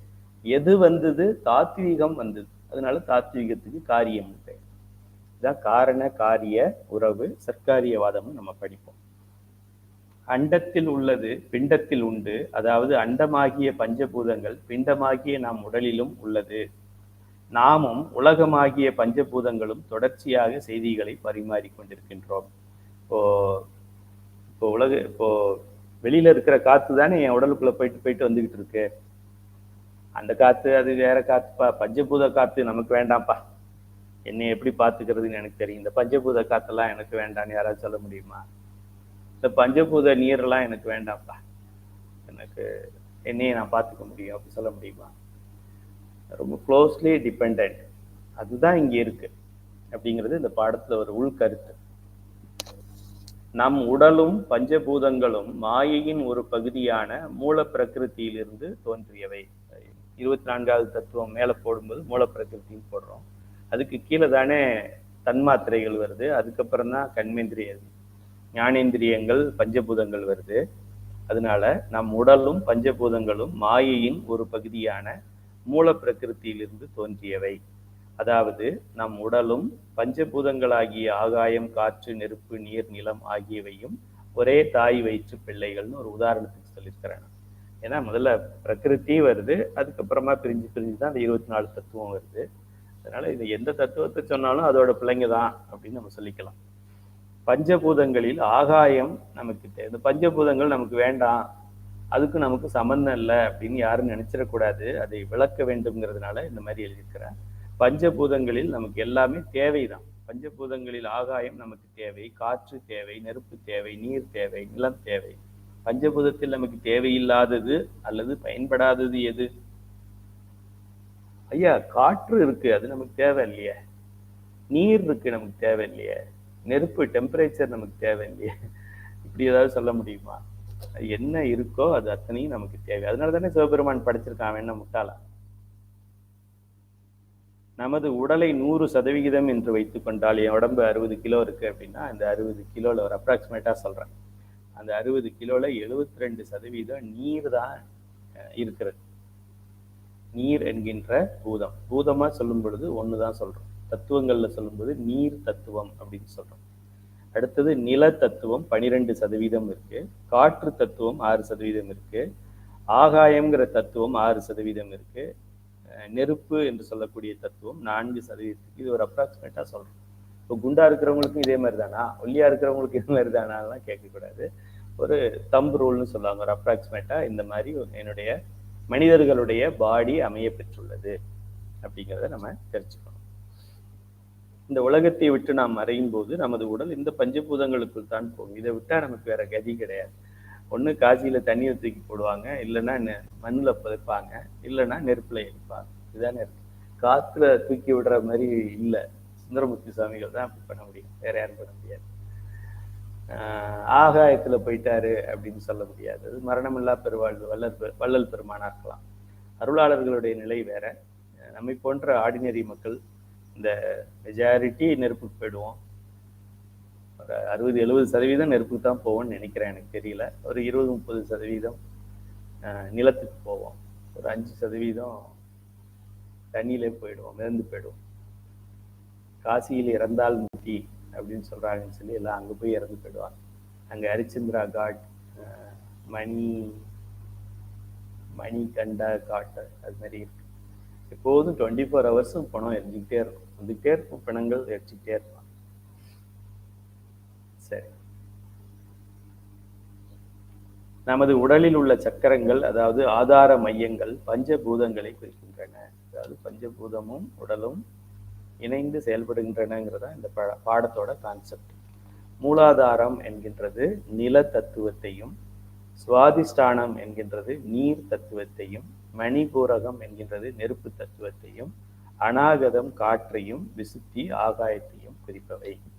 மிக பழமை வாய்ந்த நமது ஆயுர்வேத மருத்துவ முறையில் பஞ்சபூதங்களின் கூட்டமைப்பு நம் உடலமைப்பும் ஒன்றானது என்ற தத்துவம் உள்ளது. ஆயுர்வேதா படிச்சீங்கன்னா தெரியும். அதுல நமது உடலானது வாதம், பிதம், கபம் என்ற 3 தோஷங்களால் ஆனது. சித்தா ஆயுஷ்லேயே இந்த கான்செப்ட் தான் பயன்படுத்துவாங்க. ஆயுர்வேதா, யோகா, யுனானி, சித்தா, ஹோமியோபதி, அந்த ஆயுஷ் என்று சொல்லக்கூடிய ஒரு துறையிலையும் இதை அடிப்படையாக வச்சு தான் அவங்க நோயாளிகளை ட்ரீட்மெண்ட் கொடுப்பாங்க. இதில் வாதம், பிதம், கபம் அப்படிங்கிறது 3 தோஷங்களால் இந்த உடல் ஆனது, மனிதர்களுடைய உடல் ஆனது. இதோட பர்சன்டேஜ் ஒருத்தருக்கு ஒருத்தர் மாறும். ஒருத்தருக்கு வாதம் அதிகமாகவும் மற்றது குறைவாக இருக்கும், இன்னொருத்தருக்கு கபம் அதிகமாகவும் மற்றது குறைவாகவும் இருக்கலாம், இன்னொருத்தருக்கு பித்தம் அதிகமாகவும் மற்றது குறைவாகவும் இருக்கலாம். காம்பினேஷன் மாறுமே தவிர இந்த 3ம் இருந்தால்தான் ஒரு உடல் அமைகிறது. இதையும் வள்ளுவர் சொல்லியிருக்கிறாரு. மிகினும் குறையினும் நோய் செய்யும் நூலோர் வழிமுதலா எண்ணிய 3. திருக்குறள் 941 941 வள்ளுவர் சொல்லியிருக்கிறார். இந்த 3ம் ஒழுங்கா இருந்தா ஒழுங்கா இருக்கும் உடல். ஏதாவது இதுல மாற்றம் வந்ததுன்னா அதுக்கு பேரு வியாதின்னு பேரு அப்படின்னு சொல்லியிருக்காரு. மருத்துவ நூலோர் சொல்லும் வாதம், பித்தம், கபம், சிலேத்துமம். வாதம், பித்தம், கஃபம் அப்படிங்கிறத சிலேத்துமம்னு இன்னொரு பேர்லையும் சொல்லலாம். இந்த 3ம் ஒருவனுடைய உணர்வும் செயல்களும் மனம், மெய், மொழி அளவுக்கு மேற்கூடினாலும் குறைந்தாலும் நோய் உண்டாகும் அப்படிங்கிறது தான் அடிப்படையாக வச்சுக்கிறாங்க. நீங்க ஒரு ஆயுர்வேதா டாக்டர்கிட்ட போய் டாக்டர் அப்படின்னு உட்கார்ந்தா வாங்க, சிரிப்பாங்க. சிரிக்கலைன்னா ஆயுர்வேதா டாக்டர் இல்லைன்னா சிரிப்பாங்க. சிரிச்சுட்டு 2-3 அடிப்படை கேள்விகள். நல்லா தூக்கம் வருதா? பசிக்குதா? ஓகே, பசிக்குதுன்னா மோஷன் போகுதா? இதுலயே அவங்க கணிச்சிருவாங்க இதற்கு என்ன வேணும். அப்புறமா கொஞ்சம் கையை கொடுங்க, உள்ள பிளட் எப்படி போகுதுன்னு பார்ப்பாங்க. குதிரை மாதிரி போகுதா, பாம்பு மாதிரி போகுதா, இல்லை ஃப்ராக்னா தவளை மாதிரி ஜம்ப் பண்ணி போகுதா அப்படின்னு அப்படி விரல் வச்சு பார்ப்பாங்க. பார்த்து ஓகே, இந்த வாதம், பிதம், கபத்தில் இவருக்கு என்ன ப்ராப்ளம் இப்போ வந்திருக்கு அப்படிங்கிறத கண்டுபிடிச்சிருவாங்க.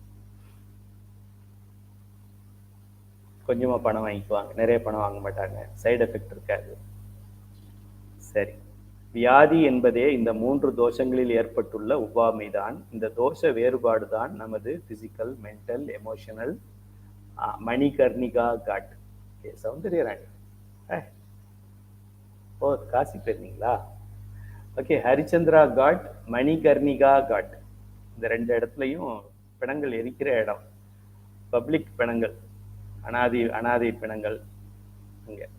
இப்போ மற்ற இடங்கள்ல எல்லாம் பிள்ளையும் பேர பிள்ளையும் வந்து கொல்லி வைப்பான்னு சொல்லி அவன் பின்னாடியே வாழ்க்கையை வீணாக்கிட்டு போயிட்டு இருப்பான். நம்ம ஒரு பிள்ளையும் கொல்லி வைக்காது.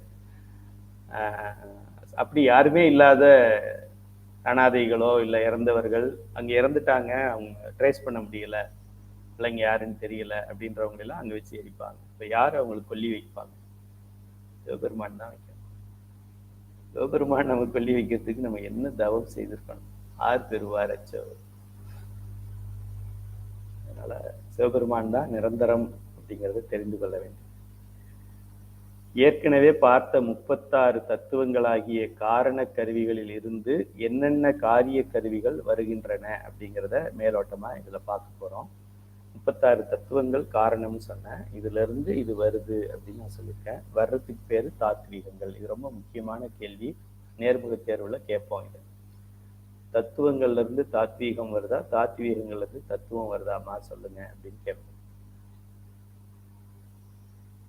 தத்துவத்துல இருந்து தத்துவம் வருது, தாத்வீகத்துல இருந்து தாத்வீகம் வருது அப்படி புத்திசாலித்தனமா பதில் சொல்லுவாங்க சில பேர்.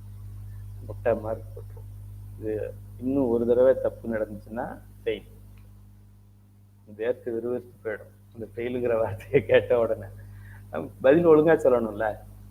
தத்துவங்கள் பேரு தத்துன்னா சின்னதா இருக்கு காரணம், தாத்துன்னா பெருசா இருக்கு காரியம். இப்படி கூட ஞாபகம் வச்சுக்கலாம். இது தத்துவங்கள் 36 தான், தாத்வீகங்கள் 60. அப்படி கூட பெருசா இருக்கிறதுக்கு பேர் தாத்வீகம்னு வச்சுக்கலாம். சொல்லும் போது தாத்வீகம்னு வருது அதனால பெருசுன்னு வச்சுக்கலாம். இது காரணம், அது காரியம் அப்படி வச்சுக்கலாம். எப்படியோ இதை ஞாபகம் வைத்துக் கொள்ள வேண்டும். இந்த பஞ்சபூதங்கள்ல இருந்து எப்படியெல்லாம் இந்த ஒரு பூதத்துல இருந்து என்னென்ன மாதிரியான தாத்வீகங்கள் வருதுங்கிறத நம்ம டீட்டெயிலா இதுல கொடுத்துருக்குறோம். நிலம் அப்படிங்கிற ஒரு தத்துவம், அது 36 தத்துவத்துல 1 அவுட் ஆஃப் 36 இல்லையா? அத தாத்வீகங்களா நம்ம பார்க்கும் பொழுது உலகத்தில் நிலம் என்ற பூதம், நிலம்னா மண்ணுன்னு பார்க்க கூடாது, நிலம்னா சாலிட். சாலிடா எது இருக்கோ இதுவும் நிலத்தத்துவம் தான். நிலத்தத்துவம் தான். தண்ணி மாதிரி வடிஞ்சது அப்படின்னா நீர் தத்துவம். அதனால நிலம்னு இதை பேனா போய் நிலம்னு சொல்றாரு. அப்படி சாலிட் அப்படிதான் நம்ம பார்க்கணும். நிலம் என்றால் திடத்தன்மை உடையது. அப்படி எதெல்லாம் நம்ம உடம்புல திடத்தன்மை உடைய பொருள்கள் இருக்கு அப்படின்னு பார்த்தா, நம்முடைய எலும்புகள் திடத்தன்மை உடையது, நம்முடைய தசைகள் திடத்தன்மை உடையது, நம்முடைய வெயின்ஸ் என்று சொல்லக்கூடிய அந்த நரம்புகள் திடத்தன்மை உடையது, தோல் திடத்தன்மை உடையது, நம்முடைய ஹேர் உடம்புல இருந்தாலும் தலையில இருந்தாலும் உடம்புல இருந்தாலும் இதெல்லாம் திடத்தன்மை உடையது. இதெல்லாம் திடத்தன்மை உடையதாக இருக்கிறதுனால இதுக்கு நிலத்தத்துவத்தினுடைய தாத்வீகம் அப்படின்னு நம்ம இதை தெரிஞ்சுக்கிறோம். தலை, மூக்கு, கண், காது, கை, வயிறு, கால் இப்படி நம் உடலில் திடமான பொருள்கள் அனைத்தும் மேலே கண்ட நிலத்தின் காரிய கருவிகளான இது எல்லாத்தையும் சேர்த்து இந்த 5க்குள்ள கொண்டு வந்துடலாம்.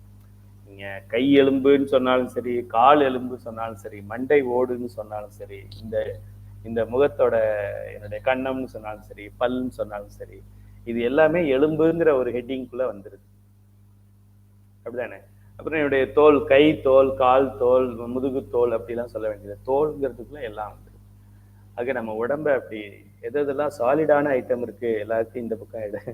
ஞாயிற்றுக்கிழமை காலையில கறி வாங்கும்போது இப்படிதான் கேட்டு வாங்குவோம். தொடைய கொடுங்க, வெறும் எலும்பா கொடுக்காதீங்க, பாதிக்கு பாதி எலும்பா இருக்கு அப்படிலாம் சண்டை போட்டுக்கிட்டு நிற்பாங்க ஞாயிற்றுக்கிழமை காலையில. இது அவங்க கடையில போடுற சண்டை வேற, வீட்டுல போனா அதை விட பெரிய சண்டையா இருக்கும். கடைக்காரன்ட்ட எலும்பு போடாத எலும்பு போடாத எலும்பு போடாதுன்னு அவனை நல்லா கண்டிஷன் பண்ணி வாங்கிட்டு போய் வீட்டுக்கார மாட்ட கொடுத்தா, வெறும் கறியா இருந்தா டேஸ்ட் இருக்காது, அங்க கொஞ்சம் 1-2 எலும்பு இருந்தா தான் நல்லா இருக்கும், அதை கொஞ்சம் போட்டு வாங்கி தர வேண்டியதானே மக்கு அப்படின்னு சொல்லுவாங்க. இது மத்தளத்துக்கு 2 பக்கமும் அடி, அங்க அவன்கிட்ட அடி இங்க இவள்கிட்ட அடி அப்படின்னு வாங்கிட்டு உட்காந்துருப்பாங்க. சரி அடுத்த வாரம் பார்த்துக்கலாம், இன்னைக்கு இருக்கிறத சமைச்சிரு அப்படின்னு சாப்பிட்டுட்டு மத்தியானம் அவர் அறியாம தூக்கம் வந்து கேட்டா எல்லாரும் ரெஸ்ட் எடுக்கிறாங்க. ரெஸ்ட் இல்லை, உள்ள போனது போதையில தூக்கம் வருது. அதுதான் அதோட இயல்பு. கெட்ட எண்ணங்கள் வரும், கெட்ட சிந்தனைகள் வரும். நல்லதா பார்த்துக்கிட்டு இருந்ததை இது சாப்பிட்டுட்டு பார்த்தா கெட்டதா தோணும். கெட்டதா தோணி கண்ணை விரிச்சு பார்த்துட்டாலே அங்க சிவபெருமானுக்கு தெரியுது. கண்ணு விரியும் பொழுது உயிருக்கு தெரியும். கண்ணு விரிச்சு எப்படி பியூட்டிஃபுல் அப்படின்னு பார்க்கும் பொழுது என்னென்னலாம் பார்க்குது. அதான் கொஞ்ச நேரத்துக்கு முன்னாடி சொன்னேன். கண்ணு பார்க்குது, கண்ணுக்கு தனியா பார்க்க தெரியாது, உயிர் பார்க்குது, உயிருக்கு தனியா பார்க்க தெரியாது, சிவன் பார்க்குறான். ஆக இது அப்படின்னு சொல்லும் பொழுது கண் உயிர் சிவன், கண் உயிர் சிவன், கண் உயிர் சிவன், கண் உயிர் சிவன் சேர்ந்துதான் பார்க்குறாங்க. அதனால சிவபெருமானுக்கு தெரியாம நம்ம என்ன பண்ண முடியும்? இது கன்றாவியை சாப்பிட்டுட்டு பாவ கணக்கை எழுதிக்கிட்டு அடுத்த பிறவியில கழுதையா பிறந்து அதுலயும் கால் ஒடிஞ்சு பிறந்து அப்புறமா அந்த சிவன் என்னை சோதிக்கிறான்னு சொன்னா சிவனா சோதிக்கிறான். உன் நாக்கு தான் உன்னை சோதிக்கும். டேஸ்டா சாப்பிடணுங்கிற நாக்கு தான் சோதிக்கும். ஆக நில தத்துவத்துல இந்த 5 வகையான பார்ட்ஸ் நம்ம உடம்புல இருக்கு. இப்ப நம்ம உடம்புல நீர் தத்துவம் இருக்கா, அதை பார்ப்போம். நம் உடலில் 72% நீர் தான் இருக்கு. நீர்னா ட்ரிங்க், மினரல் வாட்டரான்னு கேட்காதீங்க. நீர் என்று சொல்லும்போது லிக்விட் அப்படின்னு வச்சுக்கோங்க. லிக்விட் எந்த ஃபார்ம்ல இருந்தாலும் சரி.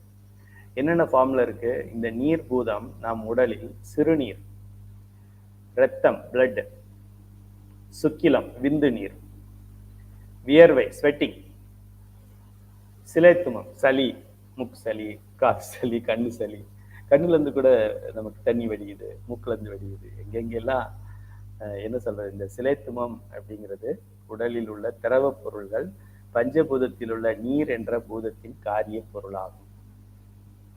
இப்போ நீர்ங்கிற ஒரு தத்துவம் நம்ம உடல்ல 5 தாத்வீகங்களாக இருக்கிறது. 5 வகையான நீர்கள் நம்ம உடம்புல இருக்குது. அது இப்ப வியர்வைன்னு சொல்றோம். வியர்வை நெத்தியில வந்தாலும் வியர்வை தான், நமக்கு உடம்புல வந்தாலும் வியர்வை தான். அது எல்லாத்தையும் ஒரே குரூப்ல வச்சிடும். இந்த வியர்வை அந்த வியர்வைன்னு பிரிக்கல. அப்படி பிரிக்கும் பொழுது நமக்கு சிறுநீர், ரத்தம், சுக்கிலம், வியர்வை, சிலேத்துமங்கிற 5 தாத்வீகங்கள் கிடைச்சிருக்கு. இப்போ நிலம்ங்கிற பூதத்துல 5 தாத்வீகம் இருக்கு. நீர்ங்கிற பூதத்துல அதோட சப் டிவிஷன் இன்னொரு 5 இருக்கு. அடுத்து நெருப்பு அப்படிங்கிற பூதம். நெருப்புன்னா தீ. தீனா நம்ம உடம்புல நெருப்பா எரியுது அப்படின்னு நினைக்க கூடாது. உடம்புல டெம்பரேச்சர் இருக்குல்ல, பார்த்தா தெரியுது இல்ல, 98.4. 98.4 யார் மெயின்டைன் பண்றாங்க? 98.4 தான் இருக்கணும்னு வச்சது யாரு? அதை தொடர்ந்து மெயின்டைன் பண்றது யார்? நீங்க பண்றீங்களா, நான் பண்றேன்? சிவபெருமான் பண்றேன். வீட்டுக்காரரும் பண்றது இல்லை, மனைவியும் பண்றது கிடையாது, பிள்ளைங்க பண்றது கிடையாது, பெற்றோர்கள் பண்றது. பிள்ளைங்களுக்கு 98.4 பெற்றோர்களை மெயின்டைன் பண்றாங்க, சிவபெருமான் மெயின்டைன் பண்றாங்க. அது நமக்கு தெரியாது. 98.4 ஒரு 10 டிகிரி கூட போச்சுன்னா கிடையாது, 10 டிகிரி குறைஞ்சிட்டாலும் சுவாகா. 98.4ஆவே மெயின்டைன் ஆகிட்டு இருக்கு. வெயில் காலமா இருந்தாலும் 98.4, குளிர்காலமா இருந்தாலும் 98.4, டீ குடிச்சாலும் 98.4, ஐஸ்கிரீம் சாப்பிட்டாலும் 98.4, சளி பிடிச்சிருந்தாலும் 98.4, ட்ரையா இருந்தாலும் 98.4. யார் அப்படி மெயின்டைன் பண்ண? கார்ல ஏசி வச்சாலே நமக்கு வேண்டிய மாதிரி வைக்க முடியல. 23ல வச்சா குளிருது, 24ல வச்சா வேர்க்குது. 98.4 எவன் மெயின்டைன் பண்ண முடியும்? எல்லா ஜீவராசிகளுக்கும் எவன் மெயின்டைன் பண்ண முடியும்? சிவபெருமானை தவிர. கைலை மலையானை போற்றி போற்றி. தீங்கிறது 5 வகையாக நம்ம உடம்புல இருக்கு. இதய வெப்பம், ஹார்ட்ல பேஸ் மேக்கர் சொல்லுவாங்க, ஹார்ட் ஃபெயிலியர், ஹார்ட்ல ஒரு டெம்பரேச்சர் இருக்கு. கண்ணில் வெப்பம், கண்ணுல ஒரு டெம்பரேச்சர் இருக்கு. உடல் வெப்பம், அது நம்ம இங்க தெர்மோமீட்டர் வச்சு நம்ம பார்க்கறது உடல் வெப்பம். தலைச்சூடு, இங்கே ஒரு டெம்பரேச்சர். பசி, ஃபயர், பசி என்கின்ற தீன்னு சொல்லுவோம். இப்படி பசி கமா தீன்னு இருக்கு. இதய வெப்பம், கண் வெப்பம், உடல் வெப்பம், தலைச்சூடு, பசி கமா தீ இல்லை, பசி தீ. பசிக்கு பக்கத்தில் இருக்கிற கமா அதை எடுத்துருங்க, பிரிண்டிங் மிஸ்டேக்கு. அதான் ஃபர்ஸ்ட் டைம் நான் பார்க்குறேன். பசி தீ ஆகிய 5ம் ஆகும் அப்படி இல்லை, பசி தீ. பசிங்கிற ஒரு தீ, அந்த தீ மட்டும் நமக்கு அடி வயிறுல எரிஞ்சிக்கிட்டே இருக்கு எப்போதுமே. அது எவ்வளோ போட்டாலும் அது எரிச்சு விட்டுருது. இப்போதான் சாப்பிட்ட மாதிரி இருக்குது, திரும்ப ஏதாவது ஸ்நாக்ஸ் சாப்பிட வேண்டியது. இப்போதான் ஸ்நாக்ஸ் சாப்பிட்டோம், ஆனால் மத்தியானம் சாப்பாடு வந்துருச்சு. இப்போதான் மத்தியானம் சாப்பாடு சாப்பிட்டான், வாழைப்பழம் சாப்பிட்டான், அதுக்கப்புறம் இது சாப்பிட்டான், திரும்ப டீ காஃபி வடை சாப்பிட்டான். உள்ள எரிஞ்சுக்கிட்டே இருக்கு. ஸோ அந்த இடத்துல மாணவர்கள், ஆசிரியர்கள் திருப்புதல் வகுப்பு நடத்தும் பொழுது தலைச்சூடு, பசி, கமா தீ இருக்கு, அந்த கமா மட்டும் ராங், கமா வேண்டாம். அப்படின்னா 6 தாத்வீகமா போயிடுது. பசி தீ, பசியாகிய தீ, அல்லது அந்த தீயே கூட நம்ம எடுத்து விட்டுறலாம். பசி ஆகிய 5ம் அப்படின்னு வைத்துக்கொள்ளலாம். உதாரணமாக நமது சராசரி உடல் வெப்பம் 98.6 ஓகே, 98.6 டிகிரி ஃபாரன்ஹீட்ல பார்க்கும் பொழுது, சென்டிகிரேட்ல 37 டிகிரி. இது எங்கிருந்து வருகிறது, எப்படி அதே அளவில் தொடர்கிறது என்பதை நாம் சிந்திக்க வேண்டும். அப்பதான் பெருமானுடைய கருணை என்னங்கிறது நமக்கு தெரியும். சிவன் என்ன கொடுத்தான், என்ன கொடுத்தான், என்ன கொடுத்தான், என்ன கொடுத்தான்? 36 தத்துவம் கொடுத்தான், 60 தாத்வீகம் கொடுத்தான், 98.6 மெயின்டைன் பண்ணிட்டு இருக்கிறான். நம்ம சுவா எவ்வளவு தூரம் மேலே போகுமோ அவ்வளவு தூரத்துக்கு ஆக்சிஜன் கொடுத்துருக்குறான். ஆக்சிஜன் தான் உள்ள வேணுங்கிறதுனால லங்ஸை கொடுத்து ஆக்சிஜன் கார்பன் டை ஆக்சைடை பிரிக்கிறதுக்கு அவனே மெக்கானிசம் கொடுத்தான். உள்ள பரோட்டாவா போட்டாக்க அது குளுக்கோஸா போகுது, அது மாதிரி பண்ணி கொடுத்தான். என்ன பண்ணல, என்ன பண்ணுனான்னு கேக்குறிய, என்ன பண்ணல சொல். என் பிள்ளைக்கு பிள்ளை பிறக்கல, எத்தனையோ பிள்ளைகளோட ஆடு கோழிகளெல்லாம் அறுத்து சாப்பிட்டுருப்போம், யாருக்கு தெரியும்? அதுங்களை போய் கேளு. ஓகே, இதுவரை நாம் நிலம், நீர், நெருப்பு 3 பூதங்கள் தான் இப்ப நம்ம பார்த்தோம். இந்த 3லயும் ஒன்னொன்னு 5 வகையா இருக்குது அப்படிங்கிறத பார்த்தோம். 3 5 15 பார்த்தாச்சு. இன்னும் 45 பார்க்க வேண்டியது இருக்கு. இந்த 45 என்னங்கிறத ஒரு அறிமுகப்படுத்திடுறோம். ரொம்ப 45ஐயும் நம்ம அடுத்தடுத்த அலகுகளை நம்ம பார்க்கலாம். இந்த அலகில் இந்த 60 தாத்வீகங்கள்னு சொன்னதுனால அது என்னென்னங்கிறத நம்ம இங்க ஒரு லிஸ்ட் மாதிரி கொடுத்துறோம். நிலத்தின் கூறுகள் எழுதிக்கங்க. கூறுகள்னு சொன்னாலும் கூறுகள் அல்லது தாத்வீகங்கள் அல்லது காரிய பொருள்கள், இது 3ம் ஒரே பொருள் தான் குறிக்கிறது. இப்ப நிலத்தின் கூறுகள் 5 என்னென்ன? எலும்பு, தசை, நரம்பு, தோல், மயிர். 60 தாத்வீகங்கள்ல 5 இது. நீரின் கூறுகள் சிறுநீர், ரத்தம், சுக்கிலம், வியர்வை, சிரேத்துமம். தீயின் கூறுகள் இதய வெப்பம், பசி, தீ. இங்க கரெக்டா இருக்கு பாருங்க, அங்க ஒரு கமா எக்ஸ்ட்ரா இருந்திருக்கு, கவனிக்கலாம். பசி, தீ, கண்ணில் வெப்பம், உடல் வெப்பம், தலைச்சூடு ஆகியவை தீயின் கூறுகள். இது 3 இப்ப நம்ம படிச்சுட்டோம். அடுத்து வர்றதெல்லாம் அடுத்தடுத்த அலகுல தான் நம்ம படிக்க போறோம். இருந்தாலும் என்னென்னு தெரிஞ்சுக்கிட்டு இந்த பாடத்தை நம்ம நிறைவு செய்து விடலாம். வாயுவின் கூறுகள், பஞ்சபூதங்கள்ல 3 பூதம் பார்த்துட்டோம், இன்னும் 2 பூதம் இருக்கு. வாயு ஒண்ணு. அந்த வாயுல 10 கூறுகள் இருக்கு. அதை அடுத்த வகுப்புல தெளிவா நம்ம படிப்போம்.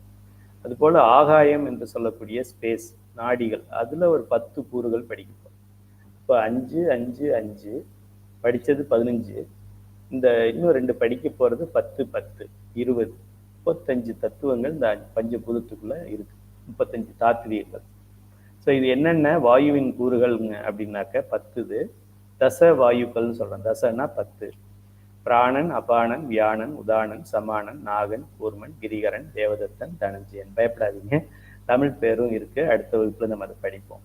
அதுபோல ஆகாயத்தின் கூறுகளை நாடிகள் என்று சொல்கின்றோம். இடகலை, திங்களை, சொலுமுனை, காந்தாரி, அத்தி, சிகுவை, அலம்புடை, புருடன், சங்கினி, குகுதை.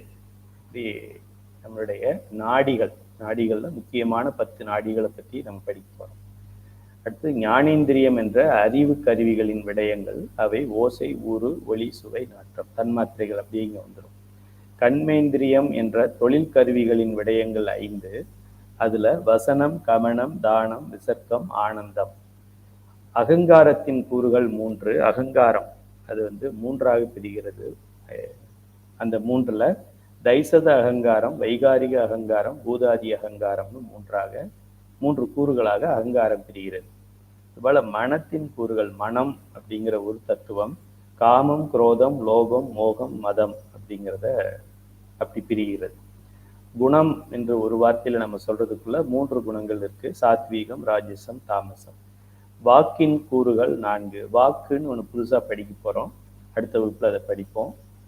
அது 4 வகையான கூறுகள் இருக்கு. வாக்குன்னா பேச்சு.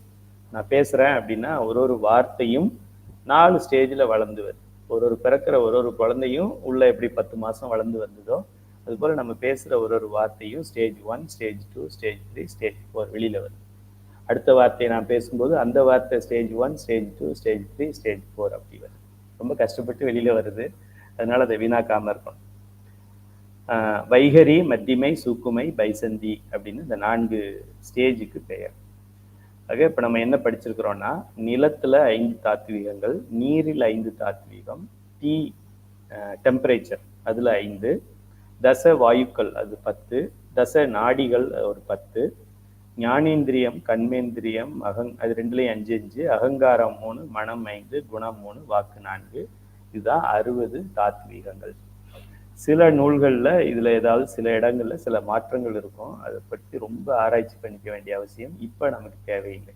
இப்ப இதுவே அதிகம் நமக்கு. அதனால இப்போ போய் நம்ம அதை ஆராய்ச்சி பண்ணி அதை தெரிஞ்சாதான் நான் இதை தெரிந்து கொள்வேன்னு சொல்றது, அது நான் இப்போ எனக்கு என்ன சொல்றது, a+b² என்னன்னு சொன்னாதான் நான் இப்போ 1 1 2ன்னு படிப்பேன் அப்படின்னு சொல்ற மாதிரி ஆயிடும். இப்போ 1 + 1 = 2 இதை படிச்சு போதும். பின்னாடி a+b² = a² + b² + 2ab. a+b³ அதெல்லாம் அப்புறம் படிக்கலாம். அதுபோல இதுல சில நூல்களிலே சில படங்களிலே இந்த பெயர்கள் நம்ம வசனம், கமனம், தானம், விசர்க்கம், ஆனந்தம் அப்படின்னு கொடுத்துருக்கிறதுல அவங்க ஏதாவது சிலது மாற்றி கொடுத்துருக்கலாம்.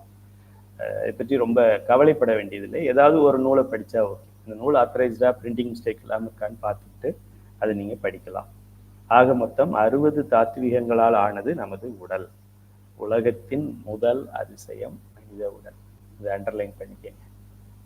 7 wonders of the world, the first wonder of the world, that day, this day, future. இந்த 7 ஒண்டரும் பர்மனெண்ட்டாக இருக்காது. நாளைக்கு தாஜ்மஹாலில் ஏதாவது பாம்பு போட்டாங்கன்னா அதுக்கப்புறம் ஒண்டரில் அது தூக்கிடுவாங்க. தூக்கிட்டு வேற எதையாவது ஒன்று சேர்த்துருவாங்க. குஜராத்தில் இருக்கிற சர்தார் வல்லபாய் பட்டேலை சேர்த்துருவாங்க, இல்லைன்னா அயோத்தியில் இருக்கிற ராமர் கோயிலை சேர்த்துருவாங்க. ஸோ அதுவே மாறக்கூடியது. ஆனால் என்றும் மாறாத ஒண்டர்னா மனித உடல். இந்த உடலில்தான் இறைவனை அடைகின்ற அனுபவம். சக்கரங்கள் இதில் தான் இருக்குது, மூலாதாரம் இதில் தான் இருக்குது, சுவாதிஷ்டானம் இதில் தான் இருக்குது, கனவு நிலை இதில் தான் இருக்குது, நனவு நிலை இதில் தான் இருக்குது, 36 கருவிகள் இதில் தான் இருக்குது, இதில் தான் தாத்வீகங்கள் இருக்குது, இதில் தான் வாக்கு இருக்குது. அதனால தான் திருப்பள்ளி எழுச்சியில் என்ன பாடுறாங்க, பெருமாளும் அவனும் புவனியில் போய் பிறவாமையில் நாள் நாம் போக்குகின்றோம் அவமே. இந்த பூமி சிவன் உய்யக் கொள்கின்றவார் என்று நோக்கி திருப்பெருந்துறை உரைவாய் திருமாலாம் அவன் விருப்பு எய்தவும் மலரவன் ஆசைப்படவும் அப்படின்னு சொல்றாங்க. பிரம்மனும் திருமாலும் இந்த பூமியில மனிதர்களாக பிறந்து சிவபெருமானை வழிபட வேண்டும் அப்படின்னு ஆசைப்பட்டுக்கிட்டே இருக்கிறாங்களாம். எப்போ? லாஸ்ட் 10 இயர்ஸா கிடையாது, லாஸ்ட் 10,000 இயர்ஸா, 10 lakh இயர்ஸா ஆசைப்பட்டு இருக்கிறாங்க. அவங்க ஆசைப்பட்டு இன்னும் கிடைக்காதது நமக்கெல்லாம் ஈஸியாக கிடைச்சிருக்கு. அதனால நல்லபடியாக பயன்படுத்தி கொள்ளுமாறு வேண்டிக் கொள்கின்றேன். இந்த அளவிலே வகுப்பை நிறைவு செய்வோம். சந்தேகங்கள் இருக்கின்ற மாணவர்கள் சந்தேகத்தை பதிவு செய்யலாம். 10 அலகுகளை முடித்தோம் அப்படிங்கிறதுனால இப்போ நம்ம தேர்வு 2க்கு எல்லாரும் தயாராகுங்க. இன்னொரு 3 நாட்களிலே உங்களுக்கு கேள்வித்தாள் வெளியிடப்படும். அதனால வேகமாக படிக்குமாறு கேட்டுக்கொள்கின்றேன். சந்தேகங்கள் இருந்தால் திருப்புதல் வகுப்பில் நம்ம பொன்னம்மாளம்மா இருப்பாங்க, சண்முக வடிவு மற்ற ஆசிரியர்கள்லாம் இருப்பாங்க, அவங்கள்ட்ட கேட்டு தெளிவு பெறலாம். இந்த அளவிலே வகுப்பை நிறைவு செய்வோம். வான்முகில் வளாது பெய்க, மலிவளம் சுரக்க, மன்னன் கோன்முறை அரசு செய்க, குறைவிலாது உயிர்கள் வாழ்க, நான்மறை அறங்கள் ஓங்க.